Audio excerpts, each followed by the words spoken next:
Bismillahirrahmanirrahim. Assalamualaikum warahmatullahi wabarakatuh kepada semua puan-puan, tuan-tuan yang datang pada hari ini. Okey.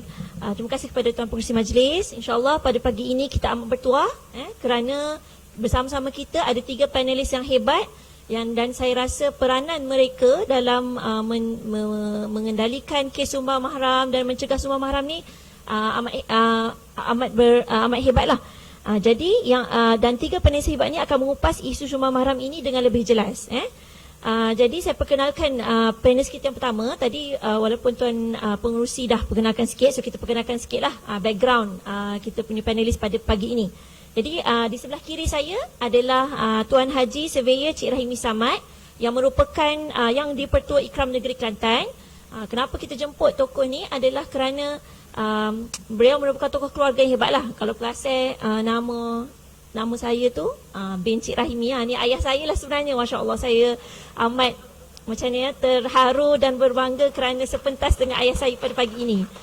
Dan saya rasa beliau adalah saya ada 8 beradik ya. Saya anak nombor 2 dan alhamdulillah kerana didikan ayah dan mak umi saya menjadi apa yang saya jadi pada hari ini. Dan saya lihat juga saya lah menjadi saksi bagaimana ayah mendidik kami, dan saya rasa beliau lah orang yang layak untuk bercakap mengenai institusi macam bagaimana peranan institusi keluarga dalam menangani kes sumbang mahram ini. Okey, so panelis kita yang kedua adalah Puan yang berbahagia Puan Siti Nur Hasmah Mak Isa, merupakan Timbalan Pengarah JKM Jabatan Kebajikan Masyarakat Negeri Kelantan ya. Besar JKM lah ni. So merupakan anak kelahiran Pahang kan. Dan mempunyai kelulusan sarjana Sains Sosial daripada UKM. Dan sudah bertugas kat Alik Kitau Kelantan ni sejak 2019 lagi. Tak pasal Kelantan ke bukan? Orang Kelantan ke bukan? Orang Temulo Pahang. Tapi dia kena pandai kacak Kelantan tu. Kalau tengok CV tu banyaklah dia dihantar ke merata seluruh Malaysia last sekali di Kelantan. Terima kasih kerana bersama kita pada hari ini. Dan yang ketiga, panelis kita yang ketiga yang tak kurang hebatnya adalah Prof Madya Dr. Zahara Sulaiman yang merupakan pensyarah perubatan di Unit Pembangunan Kesihatan Wanita USM. Di USM beliau merupakan AJK Teras Gangguan Seksual University. Jadi dia banyaklah handle kes-kes yang berkaitan dengan sumbang mahram seksual. Dan di luar USM beliau banyak terlibat dengan NGO dan sekarang merupakan pengerusi Raudah Sakinah Kelantan, iaitu Pusat Perlindungan dan Bimbingan Remaja Puteri di Cica, Kelantan. Terima kasih Prof kerana bersama kita pada hari ini. Jadi bagaimana forum kita pada hari ini akan berlangsung? Kita akan ada 3 pusingan. Jadi setiap panelis akan diberi masa 10 minit. So kita akan ada 2 pusingan lah. Satu pusingan tu setiap panelis akan diberi masa 10 minit untuk menjawab soalan. Dan kemudian pusingan ketiga kita akan buka soal jawab daripada penonton. So akhir sekali boleh ready lah soalan nak tanya ke apa ke panelis-panelis kita ni ya. Jadi dan selepas habis sesi soal jawab kita akan beri masa 5 minit kepada setiap panelis untuk sesi penggulungan untuk tengok apa conclusion lah daripada pembicaraan kita pada hari ini. Okey, jadi ingin saya tekankan bahawa fokus kita pada forum ini adalah lebih kepada pencegahan. Bagaimana kita ni sebagai mak-mak, ibu bapa ataupun ahli keluarga nak mencegah daripada berlakunya sumbang mahram. Dan kalaulah ada ahli keluarga atau orang sekitar kita yang kena ataupun menjadi mangsa, bagaimana kita nak buat lah. Itu adalah fokus kita pada forum kita pada kali ini. Seingat saya hari tu tahun 2015 kita telah menjalankan forum yang sama. Masa tu kita memang jemput polis PDRM. Cuma bila poli ni dia cakap pasal akta apa semua-semua kan. Cuma saya rasa pada kali ini kita nak fokus kepada maknanya apa yang bila kita dapat polis, maknanya apa yang kita perlu buat instead of apa yang polis buat lah. Okey, jadi so untuk memulakan forum kita pada hari ini, jadi saya mulakan dengan panelis kita yang pertama lah, Tuan Haji Cik Rahimi Samad. Jadi kalau tengok kepada Ustaz saya pun cerita tadi kan panjang lebar, banyaknya dia bercerita pasal pernikahan, kekeluargaan, betul tak? Jadi mungkin tadi jadi saya ingin bertanya soalan pertama kepada Tuan Haji Cik Rahimi, bagaimanakah institusi keluarga ni berperanan dalam mencegah sumbang mahram? 10 minit. A'udzubillahi minasyaitonirrajim. Bismillahirrahmanirrahim. Alhamdulillahi rabbil alamin. Wassalatu wassalamu ala rasulihil karim wa ala alihi wa sahbihi ajma'in. Rabbi shrah li sadri yassir li amri wahlul 'uqdatam min lisani yafqahu qawli. Rabbi yassir wa la ta'sir rabbi tamim bil khair. Yang dikasihi anda-anda pengurusi majlis, rakan-rakan panel, seterusnya hadirin dan hadirat sekalian. Dalam kita nak dalam saya nak menjawab soalan yang pertama ini, mari kita tengok statistik kes sumbang mahram di negara kita daripada jumlah yang dilaporkan. Yang kesnya daripada tahun 2018 hingga 2021 sebanyak 1084 kes. Yang mana daripada statistik ini yang membimbangkan kita dua perkara. Pelaku yang paling ramai daripada kes ini adalah bapa kandung yang merupakan ketua keluarga. Dan majoriti lokasi berlakunya sumbang mahram ini berlaku di rumah sendiri. Maknanya rumahku syurgaku sudah menjadi rumahku nerakaku. Dan yang paling juga bimbang ikut kajian hanya 1/3 daripada kes dilaporkan. Ini bermakna kes yang tak dilapor tu lebih banyak lah. Ini sangat-sangat membimbangkan kita. Dan tentunya penyelesaian yang terbaik harus dimulakan dengan memastikan unit institusi keluarga itu sendiri yang terdiri daripada bapa, ibu dan anak-anaknya berada dalam keadaan yang harmoni dan sejahtera. Kerana pelaku yang utamanya adalah terdiri daripada mereka yang menjadi unit institusi keluarga itu sendiri. Jadi dalam masa yang ringkas ni, saya ingin mencadangkan formula bagaimana agaknya institusi keluarga ini dapat membantu kita dalam mencegah sumbang mahram, yang saya simpulkan kepada formula PKPK, untuk sama-sama kita renungkan dan sama-sama kita fikirkan. Jadi yang pertama, nyepi yang pertama saya kaitkan dengan peribadi. Sebab institusi keluarga ni terdiri daripada peribadi-peribadi, ayah, mak dan anak-anak. Jadi sekiranya setiap peribadi ini terbina dan dibina dengan sifat-sifat kepribadian yang sebenar, kepribadian Muslim yang sebenarnya yang baik, tentunya seluruh unit yang membentuk institusi keluarga tadi akan juga baik. Kerana yang menjadi punca masalah sumbang mahram ini adalah peribadi-peribadi yang tidak terbimbing, yang ada masalah iman, yang tidak dapat melawan nafsu, yang mana mangsa yang paling mudah, paling senang adalah anak-anak ataupun dalam lingkungan yang paling dekat dengan mereka. Dicampur dengan kekangan ataupun dengan cabaran ekonomi, cabaran sosial yang ada dalam masyarakat kita pada hari ini. Dan neraca, jadi untuk persoalan yang kita tanya, macam mana kita nak bentuk kepribadian Muslim ini? Jadi saya nak sarankan neraca penilaian kita dalam kita nak melihat sama ada kepribadian Muslim ini terbentuk ataupun tidak. Saya nak sarankan sekurang-kurangnya kita jadikan 10 sifat ini sebagai neraca macam mana. Sebab mungkin tuan-tuan dan hadirin-hadirat yang datang pada hari ini nak tahu juga kemungkinan formula, langkah-langkah penyelesaian yang kita boleh bawa pulang untuk kita jadikan panduan yang mungkin dah tahu pun, tapi ini mungkin sebagai revision ataupun sebagai penambah kepada apa yang mungkin tuan-tuan dan puan-puan tahu. Jadi ada 10 lah. Yang mula-mula sekali akidah yang sejahtera. Sebab awwaluddin ma'rifatullah, awal agama mengenal Allah. Dari situlah nanti akan membina benteng kuat untuk kita berhadapan dengan segala cabaran-cabaran dalam kehidupan. Kerana kalau orang tak tengok pun Allah tengok. Sebab asas iman yang kuat. Yang kedua, ibadah yang betul. Sebab itu anak-anak kita dia ajar solat seawal umur 7 tahun. Kalau tak solat umur 10 tahun kena pukul, kena tel, kata-kata tel tak. Ketiga, akhlak yang mantap. Keempat, luas pengetahuan. Kelima, sihat tubuh badan. Kita tak nak mereka pribadi-pribadi yang ada ini tidak sihat, lemah.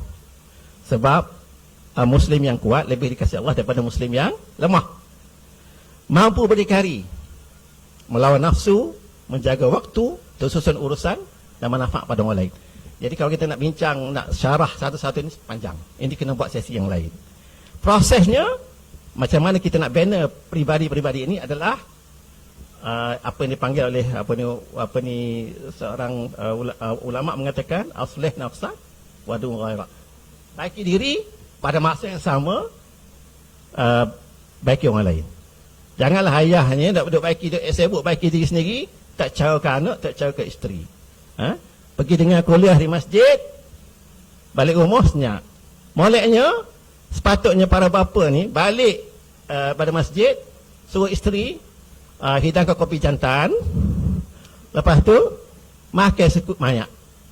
Sicoh sekut mayak. Tahu ke sekut mayak? Sekut tawar. Sambil-sambil tu, oh yalah, yang tadi abang kan dengan Ustaz Saibun di masjid tu, dia cerita sekian-sekian.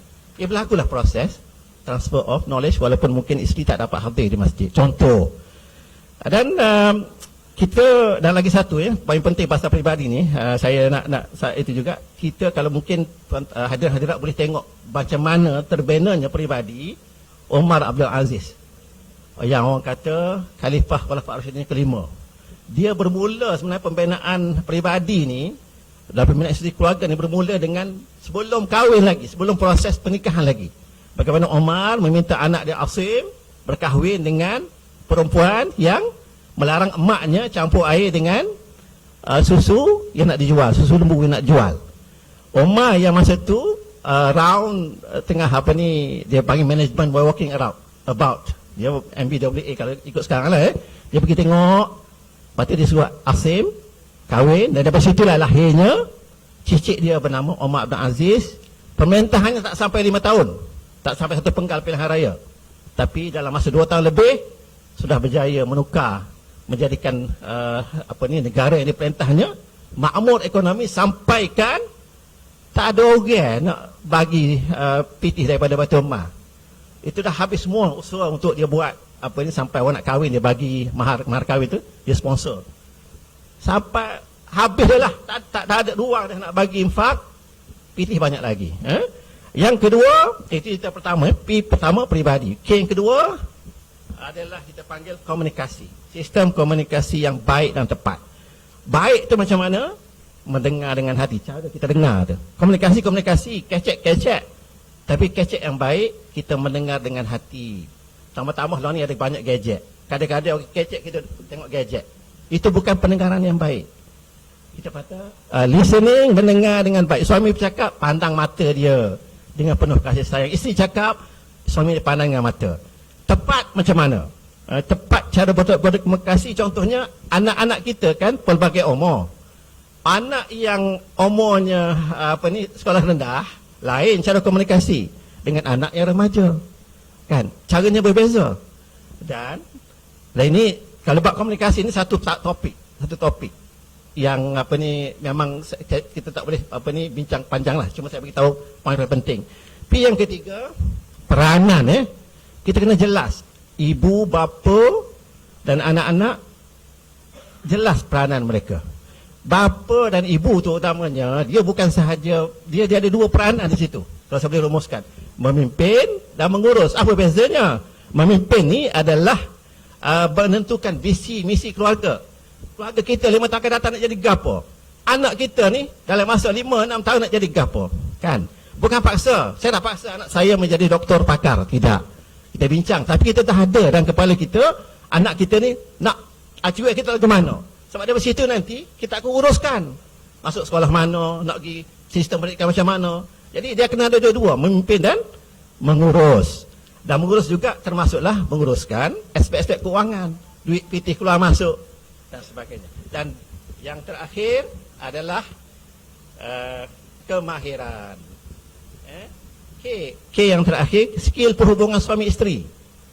Contohnya, kemahiran perhubungan suami isteri dan pendidikan anak-anak.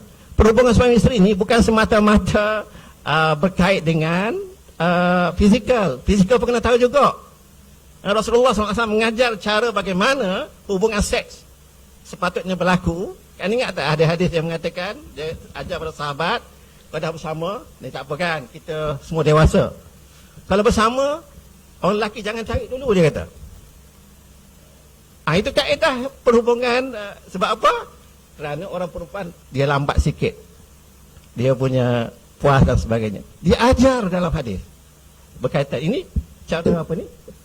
Komunikasi secara fizikal. Kemudian secara lain pula, dan macam mana kita nak berhubung dengan suami dan isteri. Fasa perkahwinan, cara interaksi berbeza. Tahun pertama berkahwin lain dengan apabila dah 5 tahun, 10 tahun berkahwin. Kemudian anak-anak juga, cara didik, macam mana masa sesuai untuk nasihat, umpamanya. Paling Rasulullah SAW ada antaranya, dia nasihat pada anak-anak dia dalam beberapa keadaan. Satu, masa makan. Kedua, masa jalan. Jadi, benda-benda macam ni adalah skill-skill yang diperlukan bagi memastikan institusi pendidikan kita berada dalam keadaan sejahtera dan bahagia. Wabillahi taufiq. Terima kasih banyak Tuan Haji Cik Rahimi di atas tips-tips yang diberikan tadi kan. Sebenarnya Rasulullah dah ajar dah benda ni kat kita dah. Kalau kita tengok banyak sebenarnya praktikal benda Rasulullah ajar tu pun bukannya benda macam besar-besar pun. Dia benda praktikal, benda kecil-kecil yang kita sebenarnya boleh apply dalam kehidupan kita. Walaupun mungkin yelah kita semua ni perempuan kan, tapi mungkin Tuan Haji Cik Rahim cakap dari segi seorang ayah kan, tapi kita sebagai ibu pun sebenarnya boleh ambil kan. Kita tak boleh kontrol suami kita, nak suruh marilah dengar ceramah, dia tak marilah kan. So kita lah kena buat, kita lah kena didik anak kita, kita lah kena main peranan untuk jaga anak kita daripada kes-kes berlakunya benda yang tidak ni lah, sama ada sumber mahram ke, penzinaan ke ya. Baik, terima kasih banyak kepada Tuan Haji di atas kupasan tadi. Jadi kita teruskan kepada panelis kita yang kedua, iaitu Puan Siti Hasma. Jadi tadi Tuan Haji Cik Rahimi kita kata wakil daripada keluarga lah ya, ketua keluarga. Jadi Puan Siti Hasma ni sebenarnya wakil kerajaan lah kita kata, untuk menceritakan tentang peranan kerajaan, khususnya JKM lah dalam menangani kes-kes sumber mahram ini. Saya persilakan Puan. Bismillahirrahmanirrahim. Alhamdulillahirabbil alamin wassalatu wassalamu ala asyrofil anbiya'i wal mursalin wa ala alihi wasahbihi ajma'in. Pertama saya ucapkan terima kasihlah kepada Dr. Aisyah selaku moderator pada pagi ini, juga Tuan Haji Cik Rahimi dan juga Prof. Mahdia Dr. Zahra. Pertamanya saya ingin mengucapkan terima kasihlah kepada wanita ikram di Kelantan, terutama Dr. Das kerana sudi menjemput JKM di Kelantan untuk ke forum hari ini, iaitu seminar haruan makan anak. Jadi di depannya semua perempuan ya, ada beberapa orang je lelaki, tapi tak apalah. Yang pentingnya yang hadir ni adalah peserta-peserta yang akan menjadi ejen kita untuk kita sama-sama advokasi ataupun memberi kesedaran kepada masyarakat, juga kepada keluarga dan juga kepada diri kita sendirilah. Bagaimana kita nak membantu, bukan saja kerajaan sebenarnya yang memainkan peranan untuk mencegah haruan makan anak ni, tetapi semua orang, sebab ia merentasi. Kalau dalam kerajaan ni ia merentasi kementerian, ia merentasi jabatan, ia juga merentasi NGO macam Ikram. Banyak lagi NGO lain yang boleh membantu. Swasta, individu, semua memainkan peranan. Sebab isu masyarakat, isu sosial ni bukan isu individu, ia adalah isu global. Semua orang bertanggungjawab. So akhirnya orang Kelantan kata, akhirnya pergi kepada kita ni, kepada keluarga ni yang bertanggungjawab. Okay? Saya nak respon kepada tadi Tuan Haji ada sebut pasal pergi sejik balik rumah, royak ko isteri dah, gapo dia belajar hari ni dah. Ini minggu lepas kami ni hari setiap hari Khamis kami ada ustaz daripada Jahit bagi ceramah. Jadi minggu lepas tajuk kita iman dan kehidupan. Dia ada sebut apa Ustaz Taufik Abdul Lati. Dia sebut, dia kata kita ni ada 3 perkara kita kena jaga. Iman, ibadat, orang sekitar kita. Yang tiga tahap bagus sekalinya. Maksudnya kalau kita pergi sejik, suami pergi sejik ke dia sore dia je. Dia sore je tahu apa dia, ilmu dia belajar hari ni, dia sore je, dia tak konsul dengan isteri. Yang keduanya, dia dapat ilmu seolah-olah dia sore je nak pergi syurga. Isteri dengan anak dia tak payah pergi syurga. Tinggal kat rumah dia, tinggal mana-mana. Jadi sore masuk syurga. Jadi sebenarnya nombor 3 tu, kita nak bawa semua keluarga kita, orang-orang yang beriman, muslimat semua nak masuk syurga. Betul tak? Okay, tu alhamdulillah dengan kesihatan tu saya ingat baliklah poin tu Ustaz tu kata minggu lepas. Okey, berbalik semula kepada soalan yang ditanyakan oleh moderator tadi, doktor, peranan kerajaan. Untuk makluman tuan-tuan perempuan, memang JKM ni merupakan orang kata penajuk utama kebajikan lah dalam kesejahteraan masyarakat. Yang mana kanak-kanak ni, hari ni kita bincang pasal kanak-kanak sebab apa yang menjadi masa adalah kanak-kanak yang kita kena jaga sekarang ni. Kanak-kanak merupakan satu daripada 8 kumpulan sasar yang JKM jagalah, selain daripada OKU, warga emas, masa perdagangan, masa bencana, itu kanak-kanak adalah salah satu kumpulan sasar yang kita jagalah. So dalam isu untuk sumbang mahram ni, kalau kita dapati bahawa terdapat seorang kanak-kanak yang di bawah umur 18 tahun, dia yang bawah umur 18 tahun ni mengikut atas kanak-kanak 2001 perlu perlindungan disebabkan oleh menjadi sumbang mahram, kami di pihak JKM memang perlu ambil tindakan. So untuk hari ini saya akan berkongsi beberapa topik lah. Pertama, saya nak kongsikan hasil daripada lawatan pemeriksaan kita, kerjasama kita dengan polis dan hospital. Terdapat situasi-situasi yang perlu saya maklumkan kepada tuan-tuan dan perempuan. Yang kedua, nak maklumkan peranan JKM. Selain daripada JKM, ada lagi agensi lain yang membantu untuk menangani, memberi perlindungan kepada kanak-kanak. Yang ketiga, bagaimana nak rujuk kes kepada JKM. Keempat, macam mana tuan-tuan dan puan perlu tahu macam mana JKM melaksanakan proses kerja perlindungan kepada kanak-kanak yang terutama yang sumbang mahram ni. Dan kelima, apa lagikah bantuan-bantuan yang kita bagi kepada keluarga terutamanya, kepada kanak-kanak yang terlibat dengan sumbang mahram ni. Okey, saya pergi yang pertama.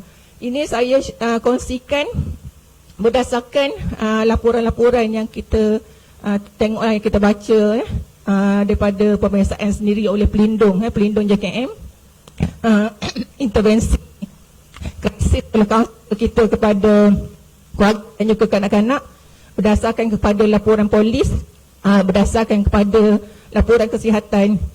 Jika terdapat dengan alasan yang munasabah, maksudnya terdapat tanda-tanda kanak-kanak ni memang teraniaya daripada segi seks, kita guna terms teraniaya daripada segi seks, bermaksud kanak-kanak itu telah pun menjadi mangsa. Dia ada bukti dengan laporan polis, pemeriksaan semua, kita sendiri pergi cek, kita tengok anak-anak tu sendiri menunjukkan sistem-sistem kemurungan, kekeliruan, ketakutan, bermaksud anak itu telah pun menjadi mangsa sumbang mahram. Pertama. Yang kedua, dengan alasan yang munasabah, kemungkinan besar ada adik-beradik lain dalam keluarga masa itu juga terdedah menjadi mangsa ataupun telah pun menjadi mangsa tetapi tidak diadukan. Okay. Yang ketiga, terdapat ibu ataupun penjaga yang tahu bahawa anak dia telah pun teraniaya dari segi seks tetapi tidak melaporkan ataupun tidak menceritakan kepada pihak berkuasa bahawa anaknya telah pun dianiaya secara seksual oleh ahli dalam keluarga, ataupun kemungkinan kanak-kanak itu dia tidak menceritakan kepada ibunya atau kepada rakannya atau kepada adik-beradik lain, kepada guru-guru, kerana mungkin dia diugut, dia dalam ketakutan. Disebabkan perkara yang ketiga ini, banyak kejadian sumbang mahram berlaku berulang kali, lebih daripada sekali. Kalau tuan-tuan baca surat khabar, banyak seluruh Malaysia semua macam tu, berulang kali. Yang keempat, kemungkinan anak-anak dalam rumah, sama ada lelaki pun ataupun anak perempuan, menjadi peserta. Maksudnya macam tadi ada pornografi kan, MAP. Kemungkinan keluarga tu kalau memang dia dah macam tu, tak mustahil anak-anak dia tengok cerita-cerita pornografi bersama-sama dengan ahli keluarga dia, ataupun menjadi pemerhati kepada aktiviti seksual dalam rumah. Paling terkesan kalau rumah tu satu bilik je, rumah satu bilik, garanti. Nak pula PKP baru ni, duduk rumah saja 2 tahun duduk rumah. Kes pun meningkat, kes sumbang mahram. Yang keenam, di dalam sebuah keluarga yang mana ibu bapa adalah penagih dadah. Ada kes bapa makan anak dan dia bawa sekali sain dia masuk rumah. Sain pula makan anak. Yang akhir sekali juga dadah. Isteri eksploitasi anak tina untuk memuaskan nafsu suami. Berlaku baru-baru ni Jadi ini adalah kita dengar pengeri Saya kalau baca laporan ngeri Tahulah teringatkan anak selalu kita. Jadi itu berdasarkan kepada kejadian-kejadian yang hasil laporan dan sebagainya tu, JKM berperanan untuk menyelamatkan, memberi perlindungan, menjaga, memelihara dan memulihkan kanak-kanak itu. Tetapi bukan JKM saja, ada juga agensi lain, polis. Polis kalau dalam kes umbang mahram ni, mereka akan bertindak untuk menyiasat dan melakukan tindakan mengikut undang-undang lah. Apa yang ada dalam termaktub undang-undang, itulah yang akan dilakukan oleh pihak polis. Ada juga kes yang direct kepada polis, yang diselamatkan kanak-kanak itu diselamatkan oleh polis sendiri, itu tak ada masalah. Cuma perlu polis rujuk kepada JKM je untuk langkah seterusnya. Okey. Yang ketiga, pengawal perubatan di hospital. Bertindak, berperanan untuk memeriksa, merawat dan mengesahkan berlakunya penganiayaan seksual tadi terhadap kanak-kanak tersebut. Ada juga kes-kes yang direct kepada hospital cuma perlu rujuk kepada JKM saja. Sebab tu KKM mewujudkan OSCC, One Stop Crisis Center. Contoh di Kelantan ada di HPZ dan juga di HUSM, yang mana kes-kes rujukan hospital akan menggabungkan tiga agensi lah, terutamanya pegawai perubatan, polis dengan JKM, untuk kita konsult apa tindakan yang perlu kita buat untuk memberi perlindungan kepada kanak-kanak ni. Ada juga kes-kes lain, kes rumah tangga, tetapi tadi kita bincang kanak-kanak ada. So kita akan konsult macam mana kita nak selesaikan isu kanak-kanak inilah. Okey. Itu adalah peranan tiga jabatan. Tadi saya dah sebut pasal JKM menyelamat. Menyelamat. Jadi saya nak royak gapo dia kita disebutkan sebagai menyelamat ni Okey, dalam JKM menyelamat ni maksudnya pelindung kami. Pelindung ni adalah pegawai pembangunan masyarakat yang dilantik oleh melalui undang-undang sebagai pelindung. Seksyen 8 Akta Kanak-kanak 2001. Kita memang ada kuasa ambil anak-anak ni yang kita dapati di abai lah. So kita ambil keluar kanak-kanak ini daripada jagaan keluarga dia. Jagaan kawalan penilaian keluarga dia. Kita bawa tubik keluar. Apa kita bawa tubik keluar anak daripada daripada keluarga dia dalam kes umbang mahram? Sebab pelaku berada dalam persekitaran yang sama dengan dia, berada dalam rumah. Macam tu Haji Royak tadi, mostly kebanyakan kes berlaku dalam rumah.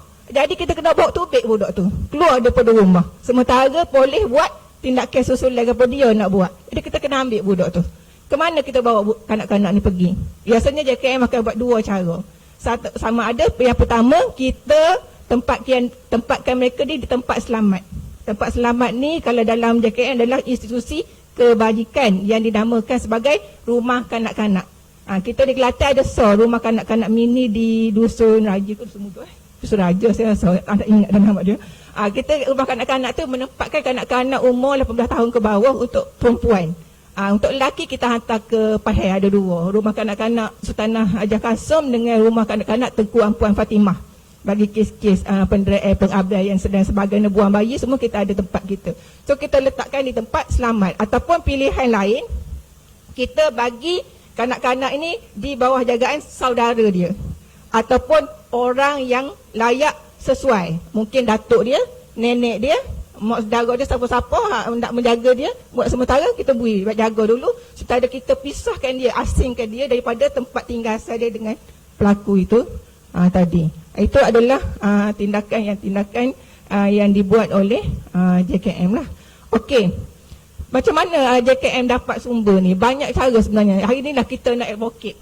Tuan-tuan boleh kalau dapat tahu ada cerita umbang mahram ni, boleh telefon selalu talian kasih 15999, ataupun kalau tak ada telefon, WhatsApp ke talian kasih 019-261-5999. Royak semua maklumat penuh lah. Maklumat penuh, pastikan betul maklumat tu tepat, bukan palsu lah. Supayanya pelindung, bila kita dapat saja aduan ni dalam tempoh masa 10 jam, kita terus buat tindakan penyiasatan, pergi ke rumah dan sebagainya. untuk menyelamatkan kanak-kanak ini. Okey. Bagaimana proses kerja kita JKM apabila kami menerima aduan ni lah. Bila kami menerima aduan, kalau direct sendiri JKM yang terima, kita sendiri akan pergi ke rumah kanak-kanak tu lah untuk membuat pemeriksaan dan sebagainya. Kalau kes itu dirujuk hospital, kita direct lalu ke hospital. Biasanya polis hospital dia akan kumpul situ juga kalau dia diselamatkan lah dah. Jadi kita pergi ke mana-mana tempat yang kita terima aduan tadi. Paling penting dalam kes sumbah maram perlu pemeriksaan kesihatan untuk mensahihkan memang berlakunya penganiayaan seksual terhadap kanak-kanak tersebut. Okey, hasil daripada laporan kesihatan tersebut memang orang kata dengan alasan yang munasabah, memang ada berlaku tanda-tanda. Memang budak ni ada tanda-tanda dia telah pun dianiaya seks, maka JKM akan buat perintah sementara mengikut undang-undang dalam Akta Kanak-Kanak 2001. Dua pilihan macam saya royak tadi. Sama ada kita nak letakkan di tempat selamat, di rumah kanak-kanak selama 1 bulan, ataupun kita biar saudara mara dia hak terdekat, jaga dia dalam tempoh 1 bulan, sementara JKM melaksanakan siasatan lebih mendalam untuk menentukan siapa yang akan menjaga kanak-kanak ni selepas ini. Okey, contohnya lah kita siasat-siasat kita dapati tak sesuai duduk dengan mak kandung dia, tak boleh dikembalikan pada mak kandung dia sebab mak kandung dia tidak layak, tidak upaya. Inilah sebabnya dia menyembunyikan tadi kan, anak dia diperlakukan, dia tak royak kau. Kalau bui lagi jadi lagi deh. Contoh deh. Jadi kita pun letaklah di rumah kanak-kanak kita selama 3 tahun ataupun sehingga berumur 18 tahun. Okey, kita letak situ. Tetapi buat masa ni kita kerajaan nak buat program pemeliharaan bersama keluarga. Kita toksir semua anak letak kat institusi. Sebab bila letak kat institusi, dia hilang kekeluargaan institusi keluarga tadi yang Tuan Haji cakap tadi. Kita nak institusi keluarga ni diintegrasikan dengan kanak-kanak ni. Kita toksir dia hilang kasih sayang keprihatinan, nak belajar sama keluarga, duduk semua toksir. Jadi kita ada pemeliharaan berasaskan berkeluarga. Jadi kita melalui itu mahkamah magistrat boleh showkan supaya diletakkan kepada orang yang layak sesuai. Contoh sama ada datuk nenek dia, ibu saudara dia, mak saudara dia, ataupun yang tidak ada pertalian pun boleh, yang berhasrat nak jaga, kita boleh beri. Tetapi kita kena pastikan betul-betul bahawa orang yang layak sesuai ni boleh jaga seperti mana kita jaga anak kita diri, lebih kurang gitu. Dia tak rasa. Jadi situ nanti kalau kita letak bagi pada orang yang layak sesuai ni, akan adalah penyelidikan kita daripada masa ke semasa. Itu adalah proses kerja kita lah. Proses kerja kita dalam menerima kes-kes sumbang maram dan sebagainya lah. Dan akhir sekali nak oyaknya, selain daripada kita tempatkan isu kebajikan, kita bagi pada orang yang layak sesuai. Orang yang layak sesuai ni kita boleh bagi bantuan keuangan juga. Kalau didapati dia sebenarnya tak mampu, mungkin anak ramadah dia, mak darahnya anak 10, bagi pula seorang sebelah. Kita bagi bantuan daripada kebajikan setiap bulan supaya dia boleh jaga molek, boleh bagi pendidikan, makan minum secukupnya kepada anak tu. Kita boleh bagi khidmat kaunseling. Sebab dia sudah mesti tahu bahawa Dr. Aisyah lagi tahu kanak-kanak yang kena aniaya seksual ni, dia punya psikologi dia, rasa Dr. Aisyah kena kecek juga apa ni. Kita nak tahu juga macam mana dia punya kecerewaan mental disorder sebenarnya apa yang berlaku tu. Sebab kes kami di rumah kanak-kanak ada kes hak tak sekecek langsung. Hak kes hak kena seksual ni, hak mana kita peringkat kaunselor tak jalan. Bila peringkat kaunselor tak jalan, kita kena bagi ke tu lah, mungkin dia dah ada sistem menunjukkan disorder dia tu, kita kena rujuk kepada psikiatris untuk langkah yang kata rawatan yang sepatutnya lah. Dan kita bagi juga pengawasan. Kita ada kes-kes yang anak-anak tu tak sekolah langsung, kita kena bekerjasama pula dengan pendidikan untuk pastikan anak bersekolah. Dan juga ada juga anak-anak kita dia tak ada dokumen pengenalan diri. Kita kena berhubung Pendaftaran Negara pula untuk pastikan ada dokumen diri. Dan ada juga anak-anak kita yang sumbang maram ni OKU. OKU. Pelaku OKU hak kena buat apa? OKU. Jadi kena pendidikan khas pula nak bagi pendidikan. Jadi maksudnya kita balik semula untuk mengatasi isu haruan makan anak ni bukan JKM saja deh. Semua orang terlibat untuk memastikan isu ni kita kata nak bantah habis zero tak mungkin. Tetapi kita nak menguraikan supaya semua anak-anak ni sejahtera, boleh hidup dengan baik. Sekian, terima kasih. Okay, terima kasih banyak kepada Puan Siti Hasmah. Masya Allah sangat detail dan saya rasa prosesnya tu maksudnya dah ada JKM, PDR, polis, dah ada di situ. Cuma masalah yang saya lihat macam yang Tuan Haji Cik Rahimi sebut, separuh 1/3 sahaja yang dilaporkan, 2/3 kes lagi tidak dilaporkan. So kalau tak lapor, macam mana pihak JKM, macam mana kita ahli masyarakat yang lain, NGO nak bantu kan?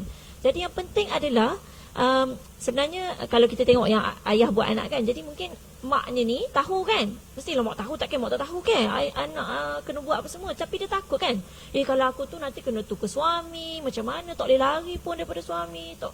Maknanya kita kena percaya kepada pihak JKM untuk jaga anak kita tu. Maksud yang penting adalah kita kena laporkan, kita kena oyak korang. Maknanya tadi ada talian kasih untuk kita bagi tahu. Ataupun kalau lah kita takut polis tak percaya ke apa, bawa pergi hospital. Kalau contohnya saya difahamkan ramai juga di sini cikgu-cikgu tadika, betul tak? Cikgu-cikgu pra kan? Yang mungkin mereka yang dapat tahu tanda-tanda anak tu cakap sakit dekat bahagian kemaluan ke apa semua kan. Kalau lah kita suspek seorang anak jagaan kita tu tadika ke apa dilakukan secara seksual ni, kalau boleh jangan bagi tahu mak ayah dia dulu, sebab takut pelakunya adalah ayah ataupun mak yang dalam rumah. Kalau boleh terus bawa ke hospital, sebab dia bawa jagaan kita kan. So kita boleh bagi tahu, dan doktor yang boleh activate OSCC tadi, dan akan diberitahu kepada kebajikan, polis, apa semua. Kita nak make sure yang anak ni selamat. Jangan fikir pada diri kita, oh nanti kalau salah gak, nanti aku pula kena kan, tadika buruk nama ke apa semua. Tak, kita nak selamatkan anak-anak ni.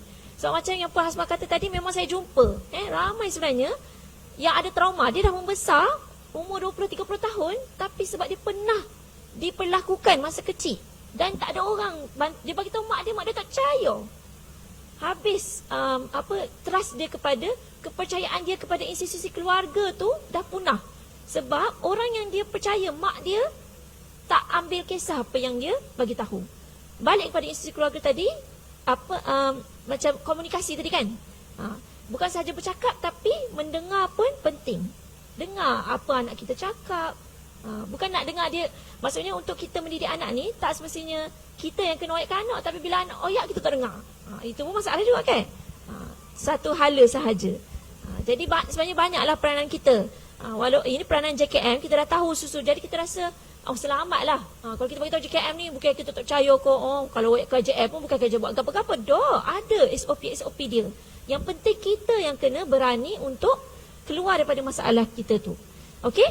Jadi seterusnya saya nak jemput Prof Mahdia Dr. Zahra Sulaiman. Beliau merupakan pengerusi Pusat Bimbingan Raudah Sakinah. Ini adalah NGO yang bertanggungjawab untuk mendidik, melatih, menyelamatkan jugalah mangsa-mangsa yang terkena jenayah seksual ni. Ada sumbang mahram, ada macam-macam kes yang masuk ke Raudatul Sakinah atau kita panggil RS ni. Jadi saya minta Prof Mahdia Dr. Zahra untuk ceritakan peranan NGO, terutamanya Raudah Sakinah lah, bagi membantu mangsa-mangsa ini. Dipersilakan.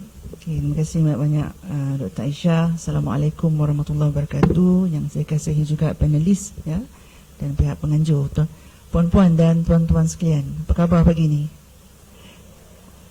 Alhamdulillah, seronok saya mendengar panelis kita dan juga moderator kita juga punya pengisian ya. Okey, sedikit pengenalan berkenaan Raudah Sakinah. Mungkin dah beritahu ke tadi? Ke belum Belum Ada kenalkan Raudah Sakinah belum lagi Okey, so kami adalah sebuah pusat perlindungan dan bimbingan pusat perlindungan dan bimbingan. Maknanya dia adalah bawa NGO, bukan bawa JKM, tapi kami bekerjasama dengan JKM dan kami berdaftar dengan JKM jugalah. Pusat jagaan, bawa pusat jagaan.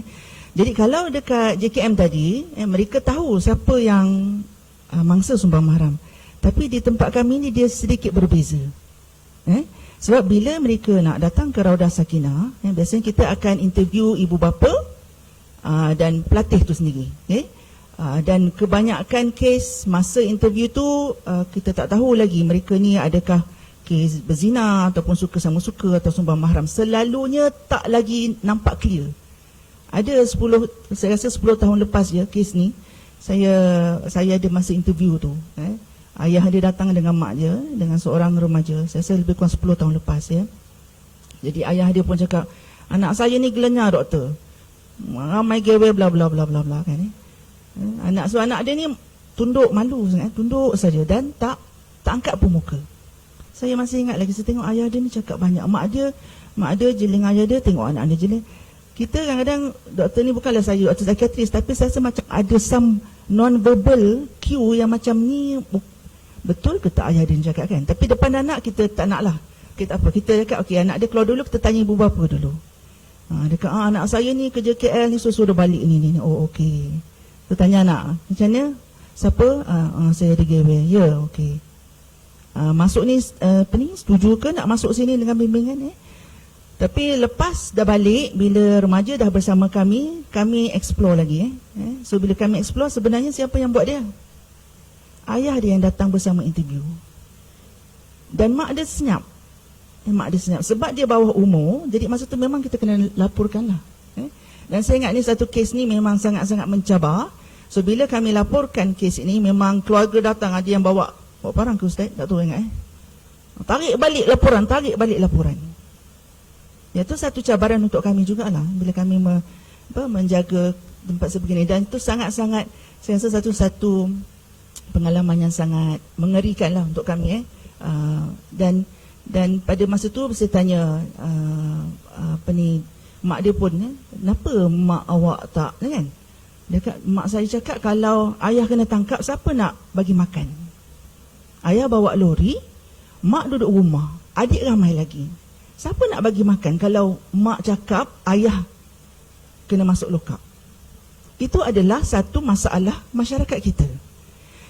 Dan menyebabkan mak tu lebih rela anak tu yang dikeluarkan daripada rumah dan tak, maknanya dijaga kan, tapi ayah tu masih lagi kat situ dan ada lagi adik-adik lain.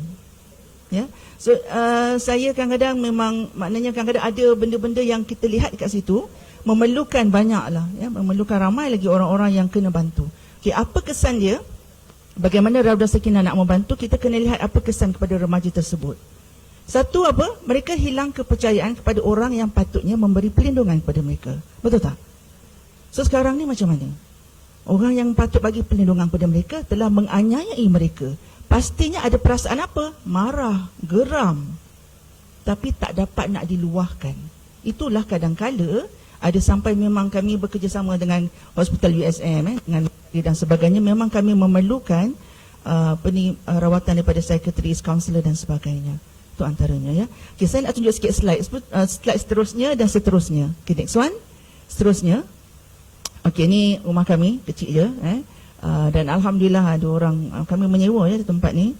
Sewa dia tak naik-naik daripada 20 tahun lepas, masya-Allah. Semoga tuan rumah ni diberkatilah. Okay, next slide. Okay, apa tujuan kami? Saya nak cukup 3 je. Kami membantu nak membimbing dan memberi sokongan, itu penting. Maknanya remaja-remaja ni memerlukan bimbingan dan sokongan, ya. Seperti tadi Puan Siti katakan, mereka perlu diletak keluar daripada kawasan yang tak selamat daripada tempat mereka. So kita cuba memberi bimbingan dan sokongan. Dan yang kedua yang paling penting adalah membina keyakinan. Benda ni tak mudah. Nak buat, nak membina balik semula keyakinan. Sebab apa? Sebab untuk membina balik keyakinan bukan pihak kami saja yang membantu. Pihak keluarga juga perlu berubah untuk membantu. Ya, yang ini sangat penting. Kalau nanti mungkin saya share sikit luahan-luahan hati pelatih-pelatih di tempat kami, apa yang menakutkan mereka? Apa yang sangat menakutkan mereka adalah mereka tidak diterima semula oleh keluarga. Itu sangat menakutkan mereka. Saya pernah dengar kadang-kadang bila keluarga datang ziarah mereka, betul ke nak berubah ni? Kata-kata sebegitu amat mengguris hati mereka, menyebabkan mereka tidak rasa dipercayai. Sedangkan mereka juga adalah mangsa. Kenapa mereka je yang kena berubah sedangkan keluarga lain tak jadi satu benda. Jadi membina semula keyakinan ni memerlukan satu sokongan ramai lah. Kadang-kadang kita buat dalam bentuk grup terapi. Kalau kita ada kaunselor yang boleh datang, alhamdulillah. Kalau tak, kami hantar ke mentari dan sebagainya. Dan yang lebih penting, apa yang kami lakukan ini merupakan satu usaha kebajikan untuk masyarakat. Kita perlulah dan masih kami ingatlah, Haji Cik Rimi pun mungkin masa tu ada, masa mula-mula kami ingin menubuhkan Raudah Sakinah, banyak tuhmahan ataupun pandangan negatif daripada masyarakat, seolah-olah kami ini membela remaja-remaja yang, sebab bukan saja yang sumbang mahram, tapi remaja-remaja yang mungkin berzina, seolah-olah kami ini membela mereka. Sebenarnya sangat salah lah maknanya persepsi pada masa itu. Okey, next gambar. Saja beberapa gambar. Jadi fokus kami dua. Selain daripada kami next. Okey, sekejap. Selain daripada kami membantu remaja di tempat kami juga melakukan belakang sikit. Boleh ke? Belakang sikit. Okey. Pencegahan ni adalah program-program yang kami buat di sekolah-sekolah. Jangan saya tengok masa. Lagi 5 minit Dr. Tasha. Betul? Okey. Okey. Kami juga melakukan program-program pencegahan di sekolah-sekolah bersama dengan MAP. Kalau dijemput di sekolah untuk memberi ceramah, menjaga diri dan sebagainya. So dua lah. Selain daripada kami fokus di Rapada Sakinah, kami juga keluar bersama dalam masyarakat. Termasuklah hari inilah program hari ini yang kita buat bersama. Okay, next slide. So moto kami berjiwa rahmah membina ummah. Dulu kita kat selamatkan satu jiwa yang tak berdosa dalam kandungan. Kadang-kadang bayi tu bayi yang suci yang tak berdosa. Dan saya bekerja di USM dan di bahagian laktasi, dan pada masa yang sama kalau ibu angkat, kalau bayi ini nak diberikan kepada keluarga angkat, mereka boleh jumpa saya di hospital untuk diberikan hormon untuk keluarkan susu supaya boleh menyusukan bayi itu dan menjadi bayi susuan. Jadi memahramkan kepada keluarga angkat lah. Itu dia. Okay, next slide. Ini beberapa gambar saja yang saya nak tunjuk supaya mungkin boleh lihatlah tempat kami, kelas-kelas yang dibuat di sini. Kita ada Ustaz Azizi kat belakang yang merupakan antara sukarelawan jugalah, yang membantu memberi didikan kepada mereka di sana. Okey, ini kelas-kelas dia. Okey, next one. Ni saya rasa masa ada juga bersama orang lain yang datang, kita mengalu-alukan kalau ada kumpulan yang nak datang dan nak memberi pengisian, kami alu-alukan. Gambar tu bawah tu masa Ramadan, Ramadan ni kami jemput kalau orang datang bersama keluarga dan menjadi jemaah lah, supaya remaja-remaja ni dapat melihat contoh-contoh bapa boleh mengimamkan solat dan makan bersama, dan lepas tu mengimamkan solat tarawih dan sebagainya. Okay, next slide. Okay, ni sama juga ni gambar tadi tengah solat masa Ramadan. Okay, next slide.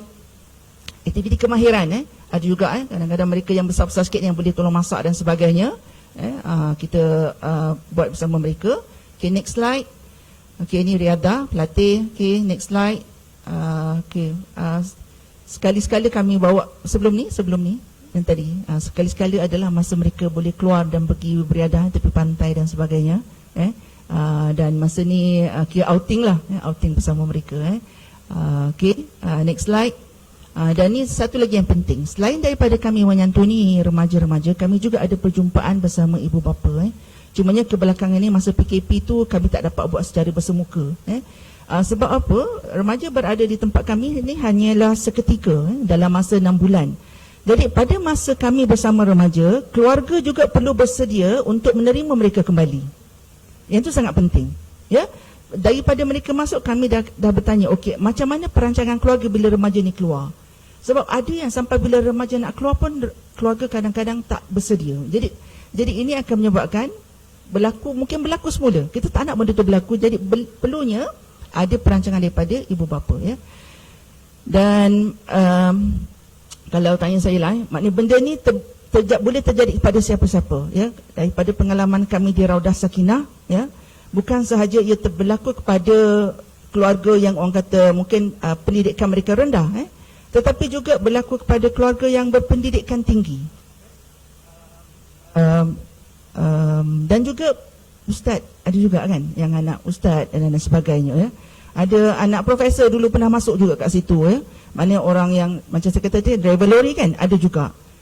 Anak pegawai polis ada juga. Maknanya semua benda ni dia boleh berlaku. Maknanya tak ada orang yang nak kata saya, tak ada orang yang kata kebal daripada benda ni. Dan itu juga menyebabkan memberi satu keinsafan lah bagi diri saya. Sebab saya pun ada anak remaja. Bila lihat kepada benda ni, kami pun selalu berdoa supaya Allah melindungi anak-anak kita semula. Dan yang datang ni, keluarga ni, bila datang saya perasan kalau ada keluarga pernah satu seminit lagi boleh cerita. Saya ingat lagi, dia ni seorang pakar motivasi. Seorang pakar motivasi. Bila dia datang berjumpa saya dengan suami saya, dia terus menangis. Dia kata, doktor, saya seorang pakar motivasi, banyak memotivasikan remaja kat luar sana. Tapi sebenarnya saya seorang bapa yang gagal. Saya seorang bapa yang sangat gagal, yang tak dapat mengawal anak saya yang seorang ni. Ya. Jadi itu satu kekesalan pada diri dia, dan sebenarnya satu benda yang menginsafkan kami juga. Ya.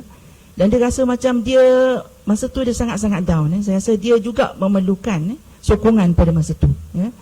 Dan wallahu alam, apa yang perkongsian pusingan pertama ni adalah untuk membuka mata kita semua, dan untuk kita bersama-sama merasakan bahawa ini adalah satu tanggungjawab kita bersama. Ya, kita semua tak kebal, dan tapi kita boleh membantu untuk bersama-sama menanganinya. Wallahu alam. Terima kasih banyak Prof. Dr. Zahara. So itu adalah sedikit sebanyak peranan NGO. NGO ini adalah badan bukan kerajaan. Maksudnya Raudah Sakinah ni telah beroperasi selama berapa tahun? 19 tahun. Nak masuk 20 tahun. Di mana NGO ni selalunya bergerak secara sendiri. Maknanya dana pun mungkin kekurangan. Jadi kalaulah ada siapa yang ingin berinfak ataupun menyumbangkan kepada Raudah Sakinah, kita boleh, nanti kita share lepas ni nombor akaun Raudah Sakinah lah untuk penerusan bimbingan anak-anak remaja ini. Jadi peranan seperti yang apa yang saya boleh simpulkan untuk round pertama kita ni, peranan kita sebenarnya peranan untuk menangani kes sumbang mahram ni sebenarnya sangat besarlah, sangat, dan memerlukan peranan daripada setiap daripada kita. Seperti yang Prof. Zahara sebut tadi, walaupun kita rasa keluarga aku ni rasa tak ada kot, aku maknanya anak pun nampak okey je, pergi sekolah, balik sekolah semua tak ada masalah apa semua kan, tapi kita jangan orang kata gah lah kan, kita kena maknanya kuatkan doa kita, dan juga apply lah tips-tips kekeluargaan kan untuk kita, dan lakukan langkah-langkah pencegahan lah kan. Sekarang ni kalau kita tengok kalau daripada statistik Malaysians Against Pornography, kes-kes pornografi orang anak-anak atau remaja yang terlibat dengan pornografi ni sangat tinggi. Dan kalau kita tengok macam mana seorang tu boleh terjerumus pula ke lembah penzinaan ke sumbang mahram ke, sebenarnya asalnya adalah dia tengok pornografi itulah kan. Dia jadi terangsang dan tak puas nak tengok tu, kita kena buatlah physically pula. Itu boleh berlaku dalam bilik anak-anak kita ya, tuan-tuan dan puan-puan. Jadi yang tu pun itu adalah salah satu lagi advokasi wanita ikram melalui Malaysians Against Pornography. Jadi saya sebelum jadi untuk meneruskan forum kita masuk ke pusingan kedua pula ya. Jadi soalan kepada panelis kita yang pertama, Tuan Haji Sheikh Rahimi. Tadi dia dah cerita pasal konsep institusi keluarga tu kan, bagaimana institusi keluarga ni boleh membantu untuk mencegah sumbang mahram ni. Saya kira kita nak dengar lagi tips-tips praktikal bagaimana kita nak menjadikan rumah kita ni sebagai rumahku syurgaku dan bukannya rumahku nerakaku, dan seterusnya menjauhi ataupun mencegah daripada berlakunya sumbang mahram dalam rumah kita sendiri. Silakan. Terima kasih pengurusi majlis. Bismillahirrahmanirrahim. Assalamualaikum warahmatullahi wabarakatuh. Saya nak mula persoalan ini dengan bertanya kepada hadirin hadirat sekalian. Boleh dikatakan semua di sini ni agak maknanya sudah lama berada dalam kehidupan ya. Semua ada rumah tak? Semua ada rumah belaka deh. Rumah sendiri. Masa nak buat rumah tu kan, kita design ke, kita ada cita rasa kita ke? Memang ada kan? Kau pakai buat rumah, kita ikut ahli rumah, apa untuk tokai rumah nak buat gana? Asal ada 3 bilik, tidak dah. Saya yakin dan percaya hadirin hadirat yang semua ada di rumah ni, ada rumah yang majoriti lah, akan design sampai bilik tu nak besar mana, design dia lagu mana. Sekurang-kurangnya ada dry kitchen, wet kitchen, betul? Jadi aset, kiranya rumah tu aset kita. Tapi pada satu ketika nanti rumah ni kita tinggalkan kan? Betul tak? Kalau suami meninggal, mungkin akan diduduki oleh suami baru. Kalau isteri meninggal, mungkin akan diduduki oleh isteri baru, mungkin kan? Tapi kita nak buat rumah tu kan, sikit punya perhatian, tumpuan, design. Jadi tips saya yang pertama sebenarnya, walaupun saya kena disclaimer, ada disclaimer. Apa yang saya nak sponsorikan ni ada lima perkara.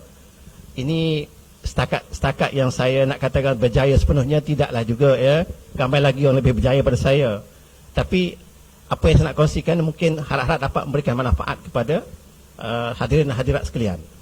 Jadi kalaulah aset yang begitu, rumah tu kita cakna betul-betul, design betul-betul, anak kita ni, kita ada design tak? Ada rancang tak?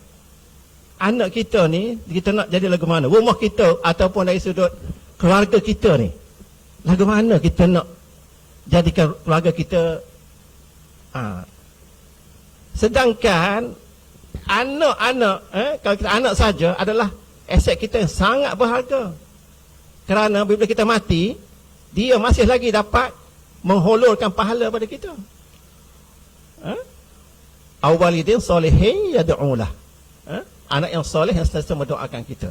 Jadi pertamanya kita kena jelas ke mana kita nak design, kita nak rangka anak-anak dan keluarga kita ni. Kita kena ada perancangan yang jelas, bertulis, dan kita kena rancang betul-betul. Jangan kita buat ikut dare. Let it happen. Tak say. Kita kena make it happen. Kerana Rasulullah SAW telah bersabda bahawa kita jelas hadis bahawa setiap anak dilahirkan dalam keadaan fitrah ataupun suci bersih. Kedua orang tuanya lah yang membuat menjadi Yahudi, Nasrani atau Majusi. Jadi kena ada planning tu. Anak kita masa 5 tahun akan datang, 10 tahun akan datang dan sebagainya. Tidak boleh biar begitu saja. Ataupun kalau bapa tak boleh ikut mak dia lah, ataupun kalau mak ikut ayah dia lah. Itu satu. Yang kedua, kena ada suasana mesyuarah, perbincangan dalam keluarga. Kerana hadis riwayat Imam Ahmad menyebutkan bahawa bermesyuarahlah dengan kaum wanita, isteri-isterimu dalam urusan anak-anak. Kita kena bincang, tak boleh macam saya sebut tadi, urusan anak suruh ke isteri, ataupun urusan ni suruh pada satu pihak.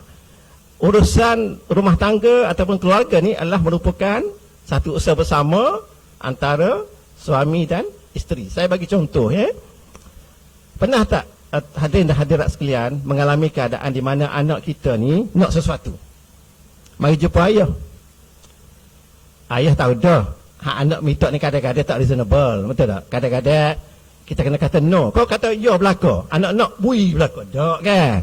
Jadi bila mari jumpa ayah, mestilah ayah yang bertanggungjawab. Dia tengok rasional, tak boleh ni, tak boleh. Anak rasa apa kat ayah? Mesti rasa bengkak kan? Cacat tak hubungan anak dengan ayah? Kemungkinan ada cacat. Jadi di mana peranan isteri? Jadi mak ni tengok anak lagi tu, dia mari panggil anak. Macam mana adik buat apa? Mungkin rasa masa cetus ni buat apa? Dia berceritalah ayah dia tak bui gini kan.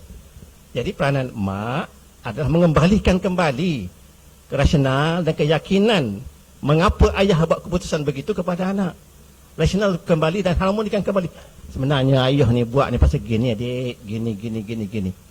Barulah di sana hubungan anak tadi kan akan kembali normal kepada jadi itu saya sebut antara contoh-contoh macam mana dalam pembentukan isteri keluarga ni dikena peranan ibu, ayah dalam keadaan saling bermesyuarat antara satu sama lain. Anak kita ni 5 tahun ni nak jadi gapo? Anak kita ni nak atas sekolah mana? Anak kita ni nak hantar nak skill apa? Setiap anak, saya ada 8 anak, setiap anak tu berbeza. Setiap anak tu ada kekuatan dan kelemahan masing-masing, dan setiap orang, anak ni ibu bapa kena tahu. Sampaikan dia punya kesihatan dia kena tahu, sakit gapo, darah jenis gapo dan sebagainya. Siapa yang kenal Imam Hasan Al-Banna, seorang tokoh dakwah yang terkenal, dia tahu anak dia tu, tahap kesihatan anak dia dan kesibukan dia tu.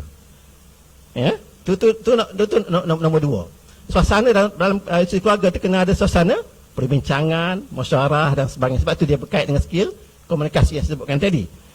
Yang ketiga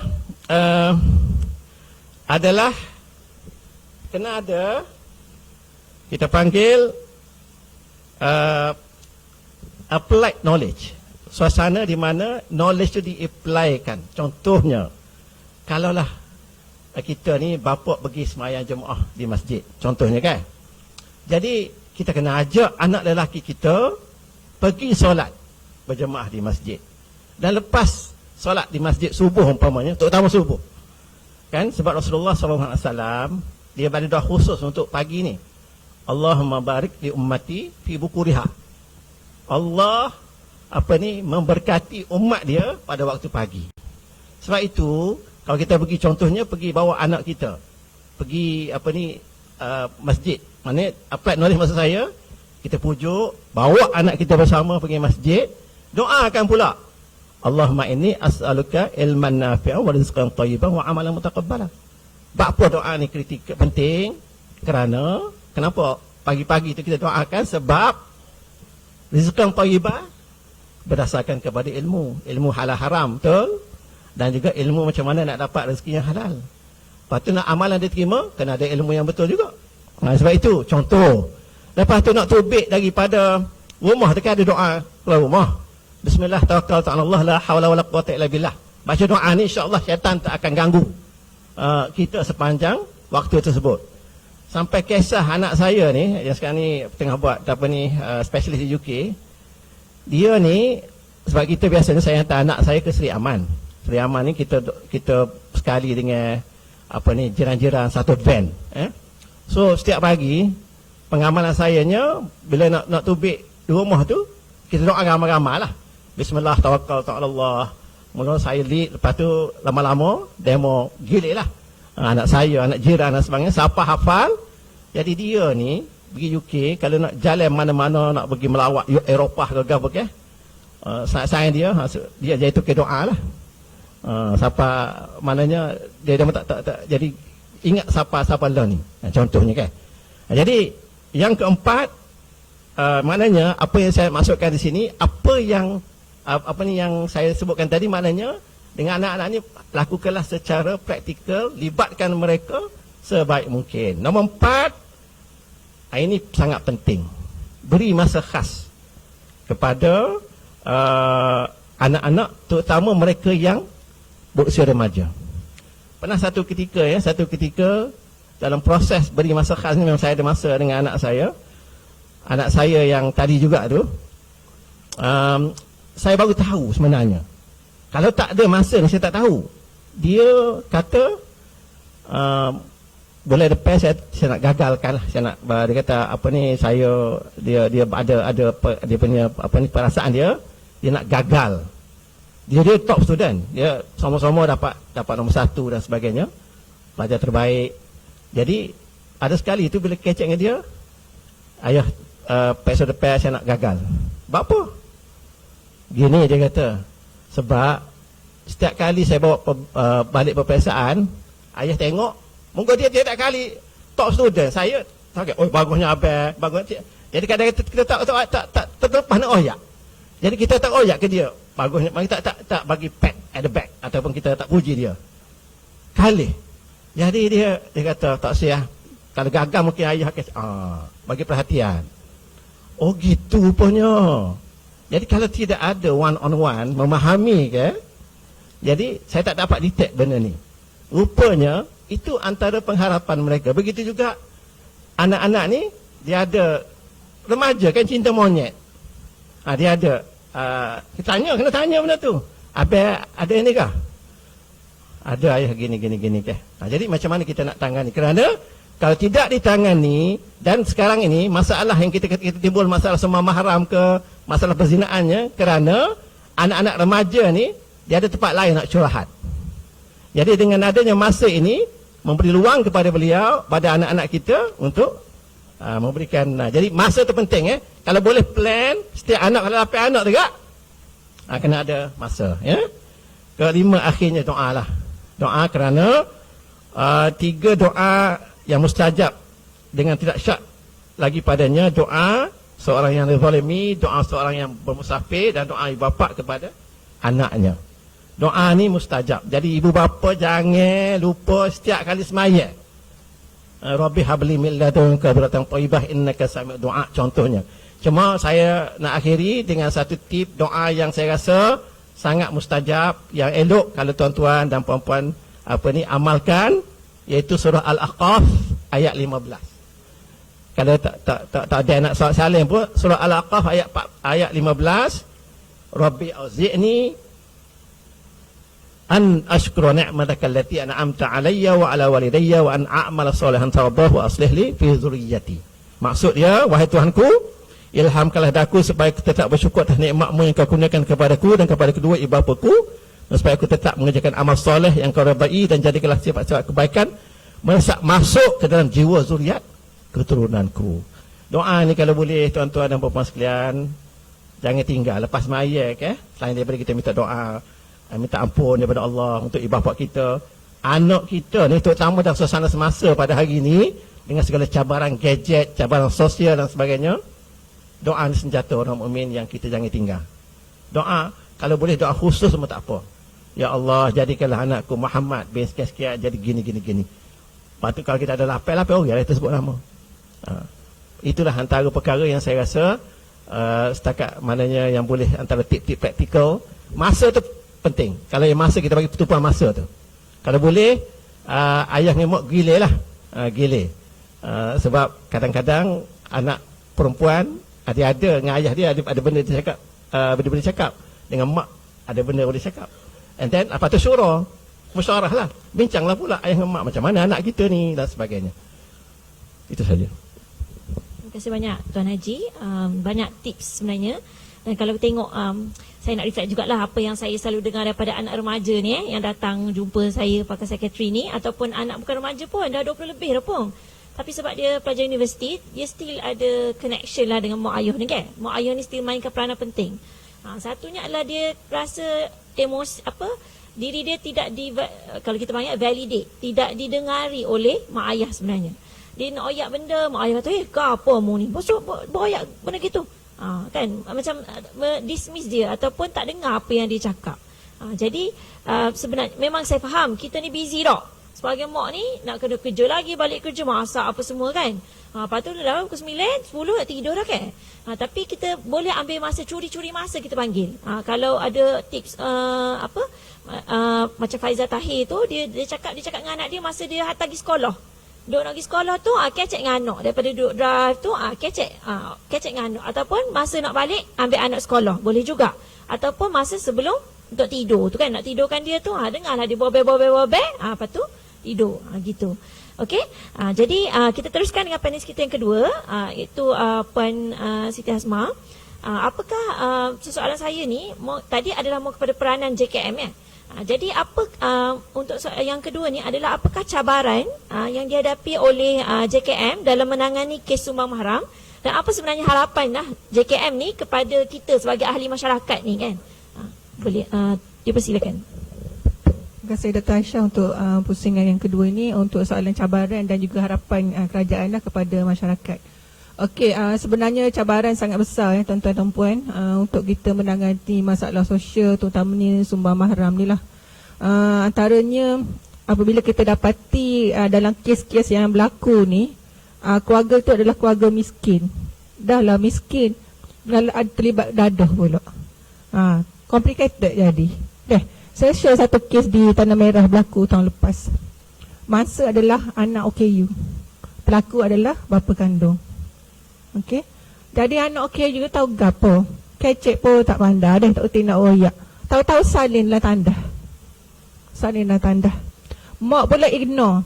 Mak tidak dapat menerima hakikat bahawa bapa adalah pelaku. Dan juga mak tidak dapat menerima hakikat bahawa ayah adalah penagih dadah.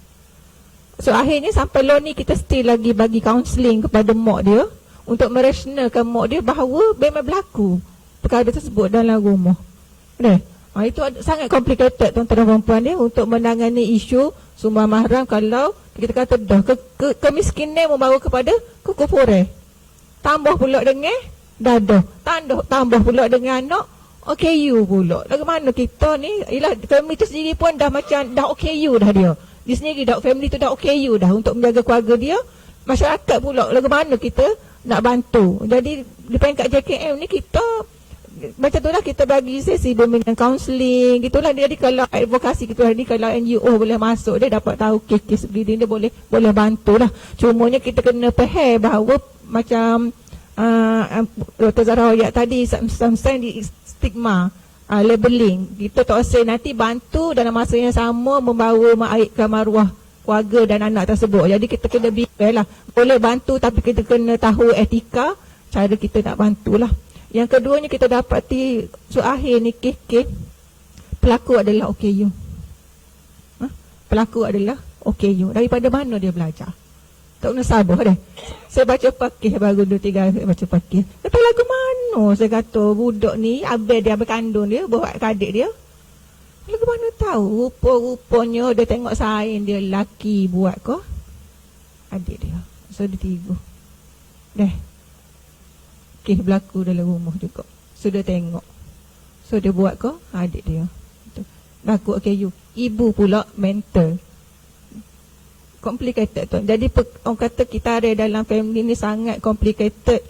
Di peringkat JKN kita kata kita boleh bantu lah, selamat care, kita bagi kaunseling. Tetapi kalau pasca akhir nanti, bila kita lepaskan daripada institusi, contohnya, adakah kita nak lepaskan kepada family tersebut? Adakah alternatif lain? Kita nak beri pada orang yang layak sesuai? Boleh. Tetapi kita monitoring tu kita tak boleh nak kata tak boleh tinggal, kena tengok sama. Mungkin kita kena macam di JKM ni kita ada pasukan pelindung, hak boleh orang daripada komuniti hak boleh bantu buat sedia kepada family ni lah. Okey.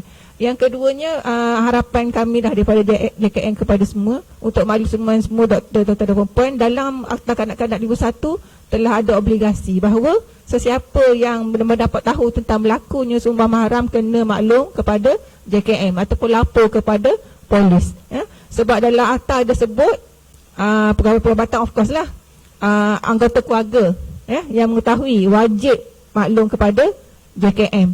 Pengasuh, pengusaha, macam Dr. Zahra jaga pusat jaga ada kes hak lapor kepada kita, memang wajib kena lapor. Kalau tak kena denda. Kemudian orang awam kena lapor kepada, ikutlah saluran gapo polo ni banyak. Saya tadi talian kasih, WhatsApp talian kasih, nak viral payah sikit, lambat sikit, direct terus ke JKM, telefon, surat, berguna saja apa sahaja. Saluran ada royak kita supaya kita boleh orang kata mengatasi isu ni dengan segera, dapat menyelamatkan kanak-kanak tu dengan segeralah. Itulah harapan kepada daripada kami pihak kerajaan dan kepada semua yang hadir hari ini, minta menjadi mata telinga, bantulah kami JKM apa yang boleh tuan-tuan bantu kami lah supaya kita kata boleh bergerak bersama mengatasi isu inilah. Sekian, terima kasih. Sebanyak kepada Puan Hasma. Saya harap apa harapan JKM kepada kita sebagai ahli masyarakat ni, kalau saya lihat tu kepada yang saya boleh simpulkan adalah kita kena cakna dengan sekeliling kita. Sebab kes sumbang mahram ni kalau tak jadi kat kita, mungkin jadi dekat orang sekeliling kita, betul tak? Kalau kejiranan kita, so kita kena bangkitkan balik semangat kejiranan yang mungkin dah merudum sikit sekarang kan. Semua macam hidup sendiri-sendiri lah. Tak cara orang sebelah jadi gapo apa semua. Yang kedua, banyak tadi Puan sebut pasal OKU orang kurang upaya. Yang saya faham adalah OKU mental lah kot ya, ataupun macam dia pembelajaran, OKU pembelajaran. Kalau saya boleh cakap psikiatri ni sebenarnya benda ni bawah maksudnya bahagian kesihatan mental lah. Sebab bila dia sebenarnya bila terencak ataupun masalah pembelajaran ataupun masalah kita panggil terencak akal lah ya, dia punya level IQ dia rendah daripada orang lain, tapi dari segi seksual dia sama dengan orang lain. Dia punya perkembangan seksual sama dengan orang lain. Dia pun ada balik dia sama, walaupun IQ dia mungkin rendah, maknanya dia pembelajaran tak sama, tapi perkembangan seksual sama. Jadi dia pun ada juga nafsu macam orang lain. Sebab itu yang kalaulah kita ada anak-anak OKU tu kena ajar daripada kecil lagi pasal sentuhan selamat tak selamat, pasal mereka ni sebenarnya kita ni kadang-kadang takut nak ajar pasal pendidikan seksual, betul tak? Kalau aku cakap kan nanti budak-budak ni tahu, budak ni buat. Tapi sebenarnya kalau kita tak oyak, dia belajar daripada luar, belajar daripada kawan-kawan. Kan kalau cikgu-cikgu Sadika ni lagilah kan, mari-mari sekolah mana dia tahu pasal benda ni. Jadi kita yang kena ajar, kita yang kena kontrol. Dia belajar, dan kita kena ajar benda yang betul. Takut dia belajar benda yang salah. Tak boleh buat jadi tabu lah benda ni. Sebab mereka lagi advance daripada kita ni sebenarnya. Okey. Jadi last kepada untuk pesan kedua ni, soalan kedua lah untuk Prof Madia, Dr. Zahara. Sama juga, mungkin Prof boleh cerita sikit pengalaman-pengalaman Prof menghandle kes-kes wang mahram dan apa sebenarnya cabaran dan harapan Prof kepada kita lah, ahli masyarakat dan keluarga. Terima kasih Dr. Aisyah. Pusingan kedua ya, berkenaan cabaran dengan harapan. Mungkin tapi sebelum tu mungkin saya nak memberi sedikit bukan panduan lah, tapi nak menggalakkan lah kepada terutama ibu-ibu lah kat sini kan. Saya bagi satu contoh kes dulu. Kes ni pun saya ambil kes yang lama-lama lah, yang dah keluar-keluar. Mungkin Dewan pun yang dah keluar tu ramai juga kontak kami. Ada yang bila dah berumah tangga jemput kami balik semula, jadi kami ingat. Ada satu kes ni yang saya ingat sebab saya bila dengar jawapan dia menyebabkan saya tak terkata. Okay, saya tanya dia, kenapa buat macam ni? Ni kes yang berzina lah dengan boyfriend. Kenapa buat macam gini? Dia kata sebab nak malukan mak. Dia jawab dengan muka yang sebab nak malukan mak, lepas tu tangan macam ni kan, yang geram-geram macam tu kan. So saya kata, oh kenapa nak malukan mak? Sebab mak tak sayang saya. Itu jawapan dia kan. Oh, tanya lagi lah kan, kenapa mak tak sayang? Sebab mak lebihkan kakak. Oh, jadi masa tu kita guide dia kan, oh lebihkan kakak, macam mana mak lebihkan kakak? So mak dia pun jawab, mak kalau beli baju, kakaknya mesti mahal daripada saya. Okey, macam mana tu? Pergi kedai sekali ke macam mana? Pergi tapi saya punya yang murah lah, hak yang dah dan yang gantung tu kan, yang harga berapa 3 bulan nak kena apa ni, ambil yang situ je lah. Tapi kalau kakaknya memang mahal. So saya pun macam okey, kena tanya mak dia juga kan. Maknanya kita tak boleh dengar satu pihak aja. Okey, so sebab tu habis tu cakap tak dengan mak, jadi remaja ni merasakan mak dia tak sayang dia. So saya pun jumpalah mak dia kan, bila ada pertemuan dengan ibu bapa kan. Akak anak perempuan berapa orang kan? Akak dia ni siapa? Oh, akak dia ni OKU. Sebab tadi cerita OKU akak dia ni OKU. Okey, badan besar. Kalau pergi kedai tak ada baju dah siap, memang kena beli kain tempah. Memang mahal. Adik dia ni lawa comel, ramai gawe dan sebagainya. Apa masalah kat situ? Mak dia tak cakap dengan anak dia kenapa baju akak tu mahal kan? Tak jelaskan kan? Betul tak? Sebenarnya apa tu? Masalah komunikasi yang simple sangat-sangat. Jadi anak ni sentiasa berpendam dalam hati, mak aku tak sayang. Akak asyik beli baju yang cantik, yang yalah, maknanya mungkin dah beli kain, mungkin kain dengan harga tempah dan sebagainya lebih mahal lah. As simple as that. Kadang-kadang kita yang orang yang lebih dewasa rasa tak masuk akal dia punya permintaan. Tapi itulah mungkin Tuan Haji pun ada sebut tadi, kadang-kadang remaja ni mahu didengari. Begitulah juga saya nampak kat sini. Jadi kepada ibu-ibu, kepada saya jugalah, jangan sekali-kali kita membanding-bandingkan anak kita secara kita perasan ataupun tidak. Depan mereka ke belakang mereka tu, kadang kita mungkin kalau atas sebab nak memperbaiki mereka tu lainlah cerita kan, tapi especially depan-depan mereka lah. Dan benda ni memang sangat biasa. Bila kami jumpa ibu bapa, dia cakap yalah, dia tu dia tahu dia lawa, jadi dia gini. Dia kata dia ni. Jadi kadang-kadang anak tu begitu atas sebab ibunya berpersepsi begitu, ataupun dia macam dia cycle. Itu yang pertama lah. Okay, yang kedua, apa harapan saya? Okey, contohlah kami ni seperti dikatakan adalah sebuah NGO. Jadi selalunya ada pernah kerap kali bila ada orang tanya saya, dekat situ ada anak yatim tak? Kan, kami nak bagi sumbangan tapi ada anak yatim tak, soalan mereka. Saya kata anak yatim kalau ada yang mohon tu memang yatim adalah, tapi kadang-kadang kebanyakannya tak ada. Oh tak apalah, saya nak bagi sumbangan kat rumah anak yatim je. Okay, saya yang di hujung corong sebelah sini kan.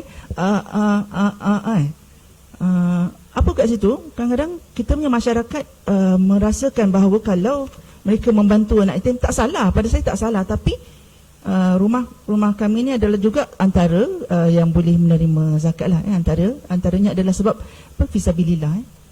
Jadi memang boleh menerima sumbangan dan sebagainya. Tapi bila kadang-kadang mungkin orang merasakan, oh, rumah budak-budak jahat ke? Oh, lagilah. Tak, ni tempat kami ni adalah kami nak membimbing remaja yang ni. Dan ada juga yang remaja ni adalah mangsa keadaan, kan? Seperti semua orang, mereka adalah mangsa keadaan. Lagilah memerlukan bantuan dan sokongan. Ya. Jadi harapan saya yang kedua, kita perlu betulkan persepsi kita lah, berkenaan dengan kalau kita nak bagi bantuan ataupun pasal rumah ni. So tu secara umum. Yang kedua lah, saya nak share gambar lagi, boleh ke nak tengok gambar kan? Okey, nak tengok gambar ni supaya kita boleh dapat melihat lah apa keadaan di sana. Okey, next gambar, next slide. Okey, ni saya nak tunjuk beberapa NGO lain yang datang dan membuat program-program di tempat kami. Yang atas tu, siapa yang lupa nama dia, tapi dia datang buat craft. Dia datang buat craft, dan dia mengajar craft tangan, buat beg dan sebagainya. Dan kami mengalu-alukan, dan mungkin kat sini kalau puan-puan ada skill memasak dan sebagainya, dan jika ingin datang, kami mengalu-alukan. Kami kurang mengalu-alukan yang datang nak melihat, sebab kita hanyalah sebuah rumah, tak ada yang istimewa, rumah biasa je 3 bilik macam gitu. Jadi kalau untuk melihat saja kami kurang mengalu-alukan, kecuali kalau yang nak datang dan nak memberi sebagai sukarelawan, yes. Kat bawah tu adalah kami daripada saya Selangor, saya rasa daripada Selangor, daripada Selangor yang datang memberi bantuan kepada remaja-remaja kami. Next slide. Okey, ni ada penggambaran dulu, pernah pihak RTM datang dan bertanya kepada kami berkenaan tempat ni, ada datang buat penggambaran. Next slide. Okey, program seperti saya katakan tadi, selain daripada program di dalam untuk parti-parti kita, kami juga keluar, reach out ke sekolah-sekolah dan pergi bersama-sama dengan dulu sekarang ni dengan MAP membuat program-program meniti usia balik. Sebab kita tahu usia balik ni adalah sangat mencabar untuk remaja pada program pada masa usia ni. Jadi kita adakan program bersama mereka. Ada sesi yang asing lelaki dengan pelajar perempuan, di mana pelajar perempuan bersama saya ataupun lain, dan pelajar lelaki bersama fasilitator lelaki untuk mereka bertanya. Tanya pasal mimpi basah dan sebagainya, tu adalah nak faham untuk macam mana mereka mengatasi perasaan-perasaan pada ketiga itu, kan. Okey, next slide. Ni pun sama juga, kami bagi tajuk-tajuk yang cinta fotokopi, cinta ni cinta fotostat dan sebagainya, cinta monyet lah, cerita-cerita macam ini. Contoh lain, gambar next slide. Okey, ni ada program kat sekolah dan kami juga ada buat bersama-sama dengan Jabatan Pendidikan Negeri. Dulu pernah kami buat bekerjasama dengan Jabatan Pendidikan Negeri. Jadi mereka pun dan di akhir tu kami ajak bersama-sama peserta, mari kita berikrar untuk menjaga diri kita. Menjaga diri kita, tak ada siapa nak jaga diri kita kecuali diri kita sendiri. Tak ada orang lain nak jaga kita. Okey, next slide. Okey, juga kami pernah menerima lawatan daripada Yayasan Sultan Kelantan, ya. Mereka pernah datang ke sana, alhamdulillah, dan memberi sedikit sumbangan untuk kami. Dan masa tu saya rasa beberapa tahun lepas jugalah, sebelum PKP lah. Next slide. Okey, saya rasa ni juga next slide sampai dah ke? Okey, pernah juga pergi ke Maik, kami buat libat sama dengan jabatan-jabatan di sini, dan rasanya tu saja kot. InsyaAllah sedikit ni. Dan harapan akhirnya harapan kepada saya, kami mengalu-alukan lah kepada tuan-tuan dan perempuan untuk bersama-sama kami lah di dalam bersama-sama dengan isu tersebut. Terima kasih banyak Prof. Zahara. Sebenarnya kalau saya juga melawat Raja Sakinah ni, actually kalau kita pergi, maksudnya ada buat aktiviti sambil-sambil tu boleh dengar juga luahan perasaan, dia cerita masalah dia, kan. Sebenarnya itu pun boleh jadi terapi. Macam kita, kadang-kadang saya ada remaja pesakit yang sebenarnya datang untuk bercerita, untuk kita panggil ventilate. Ceritalah stres suami, stres apa, bla bla bla bla bla, ni setengah sejam, lepas tu balik, tak bagi ubat pun. Tapi dia lega lah, boleh lah 3 bulan pula mari. Cerita, boleh lah buat kerja rumah balik tu, dah lega, dah ada orang dengar. So kadang-kadang kita menjadi telinga pun sebenarnya boleh membantu anak-anak ini, terutamanya untuk anak-anak lah, kan. Maksudnya kita nak jaga anak-anak kita daripada terkena sumbang mahram apa semua ni.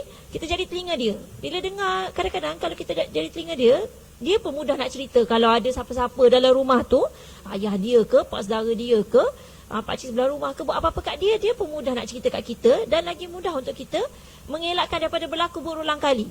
Kan? Boleh kita buat sesuatu untuk bantu anak-anak ini. Baik, jadi kita dah masuk pusingan ketiga, pusingan soal jawab.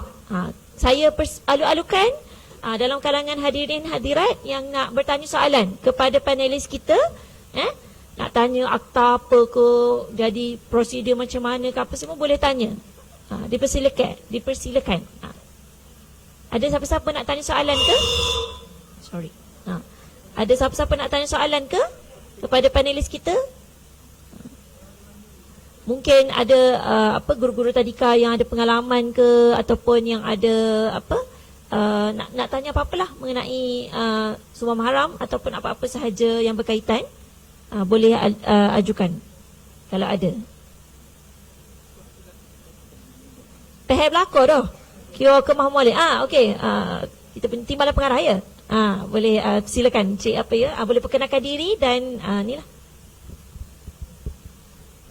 Bismillahirrahmanirrahim. Assalamualaikum warahmatullahi wabarakatuh. Saya nama Muhammad Azizi bin Zainuddin. Saya nak tanya panel. Pertamanya sebab kita ini ramai guru. Jadi saya dalam mesyuarat itu kita nak ambil guru ramai ni, tujuannya supaya guru ni dapat menjadi orang yang dapat mengesan jika ada masalah yang berlaku. Pengesanan lah. Sebab kita sendiri pada anak. Jadi kalau guru-guru negara ramai boleh share sama cikgu-cikgu, share kepada semua guru ada di Kelantan sebelah luar tu, mudah masalah ni kita nak tangan ni deh. Jadi saya nak tanya, mungkin ada ke tools ataupun macam mana guru ataupun siapa ibu bapa ni boleh guna untuk kita detect sama ada anak kita ni ada pernah tak berlaku benda ni. Mungkin ada macam psikologi sendiri kita boleh check tak jawab soalan ke macam mana ke. Mungkin ada di sekretari ke mana yang kita boleh guna dalam kelas kau cikgu-cikgu boleh bagi anak ni lukis ke, dia tulis ke macam mana yang kita boleh cam kemungkinan ada berlaku gangguan seksual perkara. Kalau ada lebih mudah. Sebab kadang-kadang cikgu ni kalau dia sibuk buat je aktiviti bagi ketah ke apa anak-anak buat ni. Anak murid ada saya ni ada seorang ni makuk macam dia macam kena. Jadi boleh terus direct pada dia. Tu soalan saya yang pertama lah. Lepas tu soalan saya yang kedua atau cadangan lah. Ada tak JKM ke, contoh JKM lah, boleh main peranan sebab kita tahu institusi rumah tangga ni terbina daripada perkahwinan. Sebelum kahwin ni, macam mana kita nak bagi ilmu dulu kepada ibu dan juga ayah ni. Mungkin ada kursus yang dibuat di Jabatan Agama, tapi mungkin tidak libat dengan JKM. Mungkin kalau JKM boleh masuk sekali ataupun bagi cadangan yang kuat kepada Jabatan Agama ni supaya ada kursus yang mana kita boleh buat dia macam satu track record dalam setiap keluarga ni. Maknanya secara penilaian berterusan dalam setiap keluarga ni. At least kalau tak dapat 100 orang khusus, dapat 10 orang pun jadilah. Sekurang dalam masyarakat kita dia akan berkembang. Jadi itu dua soalan lah, dan juga cadangan daripada saya. Terima kasih. Saya jawablah nombor 1 tu sebab dia berkaitan dengan kesihatan mental. So untuk anak-anak ni saya cakap pasal anak-anak kecil lah, 4 hingga 6 tahun ke, sebenarnya tak ada tools yang spesifik. Sebab dia pun kalau kita bagi soalan pun dia tak faham. Maknanya adakah anda pernah, nanti tanya cikgu kepada benda-benda ni kan, dia akan tanya banyak. Cikgu pula pening. Daripada nak mudah bagi ketah tak jadi kan. Faham lah cikgu-cikgu kan. Jadi kalaulah kita pun dari segi sekretari, kita akan tanya soalan-soalan sebab dia tak spesifik. Setiap orang tu respon dia kepada stres, tekanan tu lain-lain. Ada orang yang mungkin dia so apa yang kita akan tanya kepada guru-guru ataupun ibu bapa adalah perubahan tingkah laku. Ada tak apa-apa kanak-kanak ni sebelum ni dia seorang yang ceria, tiba-tiba jadi senyap. Itu satu. Ataupun dulu dia seorang yang gembira, tak ada masalah senyap tiba-tiba jadi pemarah ke, ataupun ada tak tanda-tanda dia takut. Dia jadi bila ada orang lelaki masuk, dia jadi lari, menangis tiba-tiba. Maknanya apa-apa sahaja perubahan tingkah laku ataupun sikap dia. Personality, kita tak boleh cakap personality, tapi dia punya perangai dia lah. Itu adalah tanda-tanda awal yang boleh tengok. Dan dia berterusan lah. Maksudnya kalau guru-guru mungkin tengoklah sebelum ni dia ceria jenis, kalau kita kecek pun jawab apa semua kan, dalam kelas pun dia hak nombor 1 jawab, tiba-tiba jadi senyap. Itu satu tanda lah. Tapi bila tanda-tanda tu pun tak boleh nak oyak, apa dia kena gangguan seksual ke? Tak juga. Tapi you boleh tanya pula. Maknanya approach dia, jumpa dia, panggil dia di tempat yang tu, cakap ada apa masalah ke, So soalan-soalan yang saya sendiri tanya anak saya adalah, kan kalau kita mandikan anak tu, kalau guru tadika pun mandikan budak-budak kan, saya akan tanya, pernah tak ada siapa-siapa sentuh bahagian kemaluan ke ataupun punggung? Saya akan tanya, kat sekolah ada tak kawan sentuh ke? Kita tanya je dia. Kadang-kadang dia orang ni tak tahu pun benda tu salah ke betul ke kan. Itu saya selalulah once in a while akan check anak saya. Sebab saya risau jugalah kan benda-benda ni kat sekolah ke kat mana-mana lah. So saya akan tanya. Dan yang ketika kita juga educate untuk cakap benda private part dia tu ataupun bahagian sulit dia tu, kita cakap benda yang betul. Jangan sebut burung, nanti dia confuse. Kan? Burung ke atas adalah nampak, ada yang pegang lah tu kan. Jadi kita sebut benda yang betul, kemaluan. Kalau Inggerisnya penis, bahagian depan. Kalau perempuan tu bahagian kemaluan lah ataupun faraj. Dengan punggung. Jangan sebut benda-benda bunga lah. Ni ke, jadi dia confuse nanti. Tu bunga juga, ni pun bunga juga. Mak tanya mana sah. Kalau boleh kita biasakan, memang tak biasa benda tu kan. Tapi kita biasakan yang betul. Ketiga adalah kalau dia mengadu sakit. Itu satu lagi yang kita kena alert. Sakit, nak kencing sakit. So kita boleh check. Merah lah, nampak terbuka. Kalau kita ada suspek, kita boleh bawa dia pergi jumpa doktor. Tak payahlah cakap, dia mengadu sakit lah doktor, boleh tak doktor tolong check. Doktor akan ngesah lah, ada berlaku penetrasi. Tapi kita janganlah suspek, saya rasa dia kena abuse lah doktor. Taklah, kita syak, tapi janganlah kita menuduh. Tak bolehlah menuduh. Sebab ada juga bila sakit nak kencing ni ada masalah lain juga. Jangan kita kuman pada air kencing ke apa kan. Tapi kalau kita tu maknanya dia sakit kat situ ataupun sakit di bahagian punggung. Punggung pun yang kena jaga-jaga juga. Sekarang ni dah macam-macam orang buat kan. Bahagian anal sex lah, depan lah. So kita kena berhati-hati untuk bahagian depan dan belakang ni lah. So itu ajalah tools yang mungkin guru-guru boleh guna. Maksudnya guru-guru kena alert lah. Perangai budak ni macam ni, sana ni jadi lain. Itulah yang saya boleh suggest. Dan itu pun tools kita yang kita gunalah, yang kita akan tanya ibu bapa. Untuk soalan kedua, saya jemput Puan. Okey, untuk soalan pertama tadi, Cik Azizi, memang betul yang Dr. Aisyah cakap. Kebanyakan kes yang dirujuk oleh pihak sekolah kepada JKM adalah tanda-tanda perubahan tingkah laku pelajar.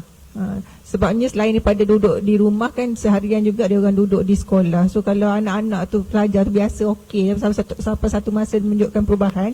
Ada satu kes yang dirujuk oleh pengetua baru ni, ada cubaan suicide lah, bunuh diri, kelar tangan lah di sekolah, dia sudah dapat kesan. So perubahan tu kena tengoklah kepada pelajar-pelajar perempuan lah. Kemudian untuk yang kursus-kursus pasangan, sebenarnya banyak jabatan ni yang buat kursus-kursus untuk pasangan baru ni. Kalau untuk JKM ni, bawah Kementerian Pembangunan Wanita ni, mungkin pihak pustakaan boleh jemput pula lah JPW dengan FPPKN. Sebab memang mereka mengkhusus kepada keluarga. Tetapi juga kita boleh bantu sebab kita ada kaunselor. Kita ada kaunselor di peringkat negeri dan juga peringkat jajahan, yang mana ada memberi kaunseling keluarga, kaunseling komuniti kepada masyarakat lah, kepada cikgu, tadika, kepada siapa yang boleh kita orang kata berkongsi info. Cik Azizi boleh diperkembangkan lah kursus-kursus bengkel seumpama ni lah. Saya tambah sikit pasal yang soalan Cik Azizi tadi. Sebenarnya dia dalam pembinaan manusia ni, dia ada 3 faktor: knowledge, skill, attitude, KSA kan. Jadi yang jadi cabaran kita ni, mungkin banyak knowledge yang dah diberikan dengan seminar ke, terutama khusus kahwin.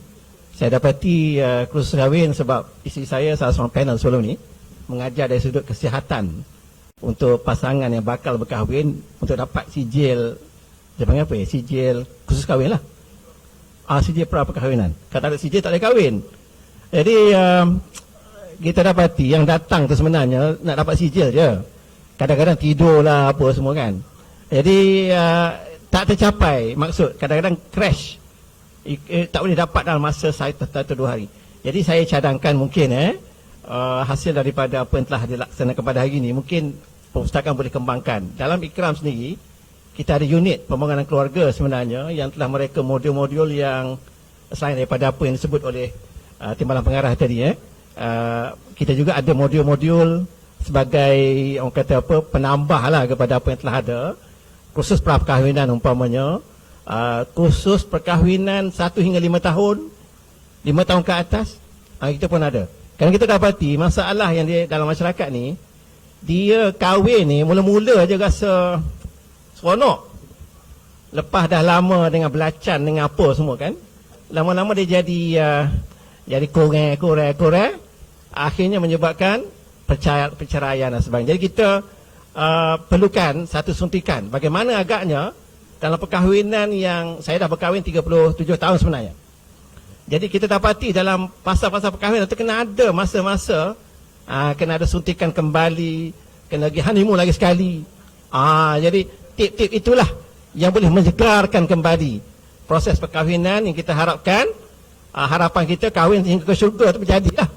Gitu. Dahlah rumah kita nak jadi baiti jannati, ke perkahwinan kita pun nak sampai ke syurga insya-Allah. Jadi kalau nak buat apa ni, kita tawarkanlah kalau nak ada apa ni kerjasama dan sebagainya, insya-Allah anytime. Insya-Allah. So terima kasih banyak kepada ahli panel. So berbalik pula, memang relate lah dengan apa yang Ustaz Saibun kata tadi. Start daripada nikah tu kan, sebelum menikah bagaimana, masa kahwin macam mana, dan apa sebenarnya tujuan, goal kita kahwin tu kan, nak pergi syurga lah belakang tak kan. Jadi saya buka lagi, kalau ada apa-apa soalan terakhir, adakah siapa-siapa yang nak tanya soalan? Okey, kalau tak ada, saya berikan masa lah 5 minit untuk setiap panelis untuk beri penggulungan lah, kata-kata akhir sebelum kita tamatkan forum kita. Hadirin hadirat sekalian, tahniah ke atas kehadiran pada hari ini. Saya nak akhiri dengan ayat Al-Quran, Innallaha la yughayyiru ma biqaumin hatta yughayyiru ma bi anfusihim. Sesungguhnya Allah tidak akan mengubah nasib satu kaum sehingga mengubah apa yang ada dalam dirinya. Jadi setiap perkara yang nak kita lakukan bermula dengan diri kita. Perubahan itu harus kita mulakan. Mungkin saya tidak pasti keadaan kesihatan keluarga hadirin-hadirat pada hari ini, tapi maknanya kalau sekiranya ada cabaran dan sebagainya, kita dulu mula. Kita mulakan dengan langkah yang betul, ilmu yang betul, kemahiran yang betul, dan lepas itu bersama-sama kita bina dan baiki orang lain yang paling dekat dengan kita, suami kita dan anak-anak kita, ya. Dan di situ insya-Allah satu cerita daripada surah Al-Kahfi, so kita baca pada hari Jumaat, cerita macam mana anak yatim, bagaimana anak Khidir dan Nabi Musa bila pergi satu tempat. Ingat tak cerita yang dia baiki satu rumah ataupun satu tempat simpanan lah, dia baiki kerana di situ tu ada harta karun untuk anak yatim. Bapa Allah ilhamkan kepada Khidir dan Nabi Musa untuk baiki. Jadi dalam tafsir Ibn Katsir disebut kerana, dalam ayat tu bersebut kerana ayah dia orang yang soleh. Ikut tafsir, ayah dia ni bukan ayah satu keturunan sebenarnya, bukan ayah macam Aisyah dengan saya ni satu lain kan, satu peringkat. Kalau ikut tafsir 7 keturunan. Kesolehan nak katakan apa, ayah, atuk, moyang, sikit-sikit gitulah, menyebabkan Allah Subhanahu Wa Taala memelihara keturunan, memelihara anak yatim tadi dari sudut harta dia supaya tak diambil oleh orang lain. Nak tunjuk buktinya, hadirin hadirat sekalian, kita kena jadi soleh supaya Allah jaga kita, jaga keturunan kita, jaga anak-anak kita, dan pada masa yang sama jangan lupa, jangan kita soleh sorga. Kita kena jadi muslih, terutama pada pendidik pada hari ini.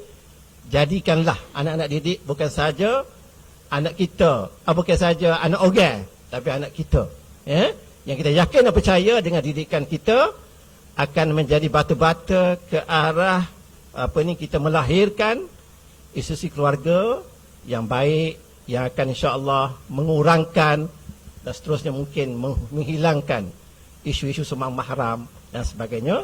Dan pada masa yang sama kita yakin dan percaya dengan didikan kita itu menjadi jariah yang berterusan kepada kita hingga ke akhirat nanti. Itu saja. Okey, daripada saya mewakili JKM dan juga kerajaan lah, supaya obligasi kita masyarakat terutamanya terus melaporkan kepada JKM lah kalau ada berlaku isu-isu penderaan fizikal, seksual, emosi kepada kanak-kanak, pengabaian, buang bayi semualah. Just lapor kepada JKM, boleh guna talian 15999 ataupun WhatsApp talian kasih 019-261-5999 ataupun boleh gunakan sistem pengurusan aduan awam, SISPA, JPA pun boleh. Gunalah whatever saja saluran yang ada untuk kita mencegah supaya dan memastikan keselamatan anak-anak kita ni terjamin lah dalam masyarakat. Okay, boleh ke saya nak tunjuk last saya punya beberapa slide.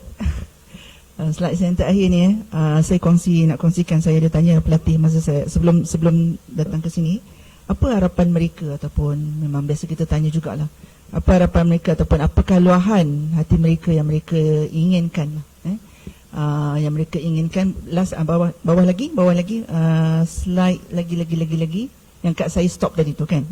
So antara luahan-luahan yang mereka berikan lah. Yang pertama mungkin sementara nak sampai ke slide tu, saya bacalah dulu. Yang pertama, family tak ungkit. Atas lagi sikit, satu lagi. Okey, tak nampak tak apa. Okey, family tak ungkit. Family tak ungkit dan tak tanya hal yang dah berlaku. Masalahnya kadang-kadang bila family ungkit ni, dia akan cakap, boleh percaya kau. Kadang-kadang dia orang mangsa tapi dia orang juga kena ungkit dengan family. Okey, tak jumpa dengan ayah kepada anak saya. Tak nak. Rasa sangat diri tu telah teraniaya. Tak nak jumpa dengan orang tu kan. Okey, next slide.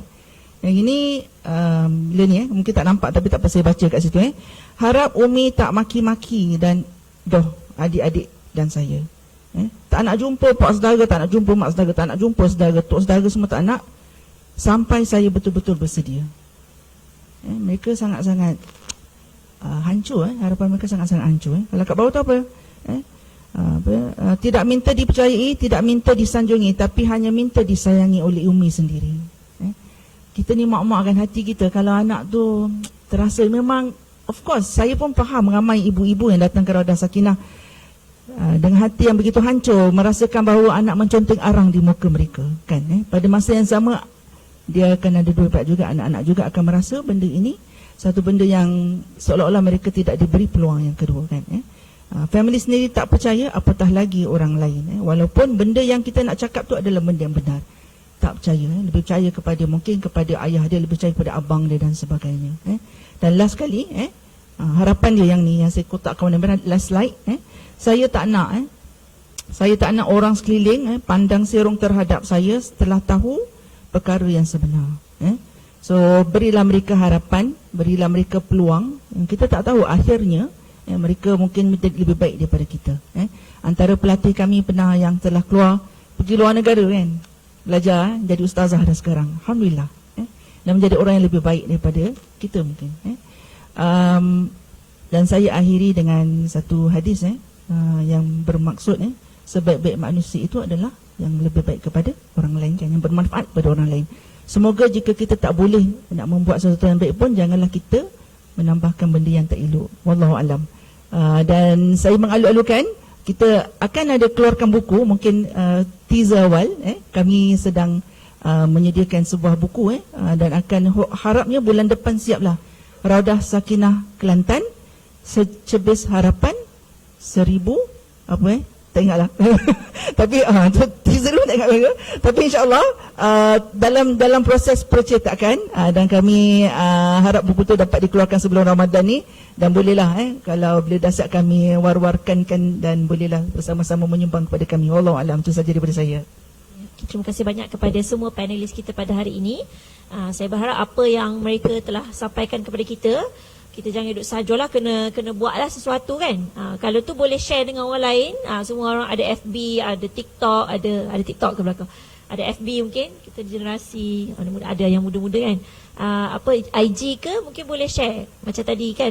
Kalau tak tu boleh share talian kasih tu pun tak apa. So kadang-kadang orang tak tahu pun ada talian kasih tu untuk dia dapat bantuan kan.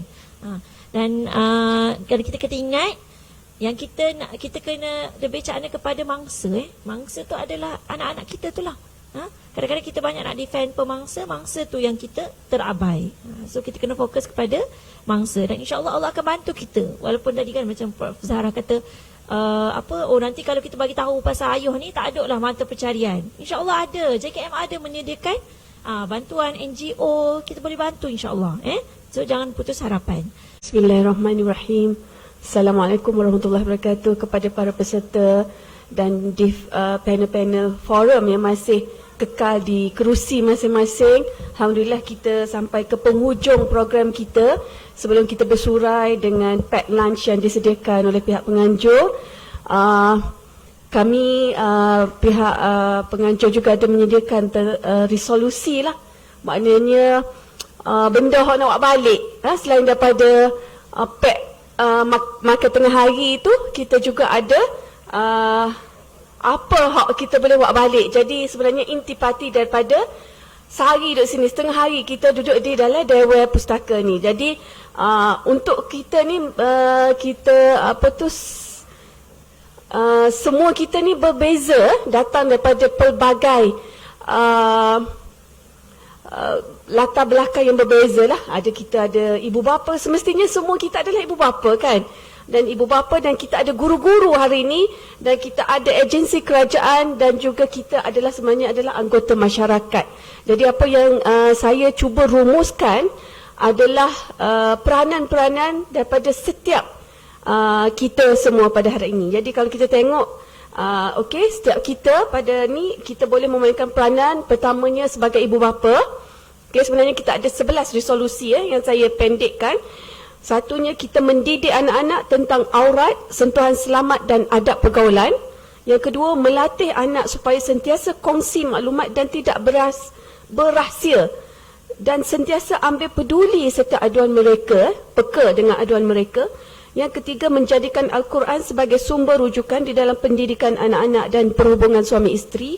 Yang keempat, mengukuhkan institusi kekeluargaan dalam masyarakat melalui hubungan keluarga yang sihat dan menjadikan rumah selamat.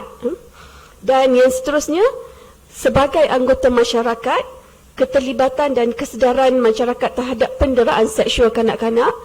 Dan yang seterusnya, kita sebagai anggota masyarakat perlu membuat aduan dan pelaporan kepada pihak yang bertanggungjawab seperti JKM, pihak polis dan hospital, menggunakan talian kasih 15999.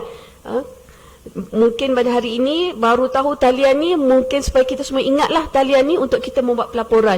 Dan seterusnya, sebagai seorang guru, ramai hari ini majoritinya adalah guru, kita peka dengan perubahan fizikal dan emosi pelajar.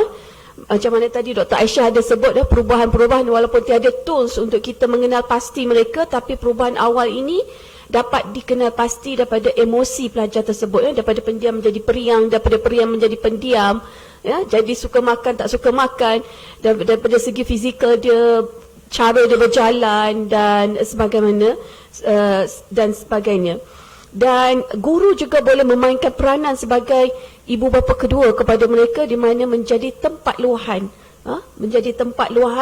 hati anak-anak untuk berkongsi cerita. Itu peranan sebagai guru. Dan sebagai pemegang taruh dan agensi kerajaan yang berkaitan, menjalankan kursus perkahwinan yang mempunyai modul pembangunan rumah tangga yang inklusif, tanggungjawab suami isteri dan hak anak-anak juga. Bukannya menumpukan kepada hubungan suami isteri, tetapi penjagaan anak-anak itu, hak anak-anak di dalam Islam yang perlu mungkin dilihat kembali modul perkahwinan tersebut. Dan menyekat website dan iklan yang mempunyai unsur pornografi oleh syarikat komunikasi.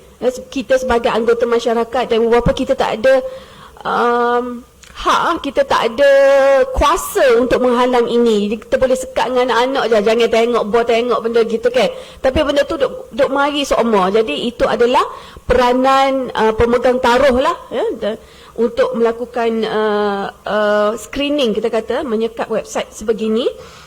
Dan seterusnya, terakhir, saya rasa ini bantuan yang kerjasama yang amat besar, kerjasama dan bantuan diberikan dengan segera kepada mangsa, seperti adanya bantuan kewangan kepada keluarga sementara kes selesai, rumah selamat dan sebagainya. Walaupun saya difahamkan tadi Puan Hasmah ada menceritakan tentang bantuan sementara kepada keluarga sementara kan. Mungkin memerlukan lagi penjanaan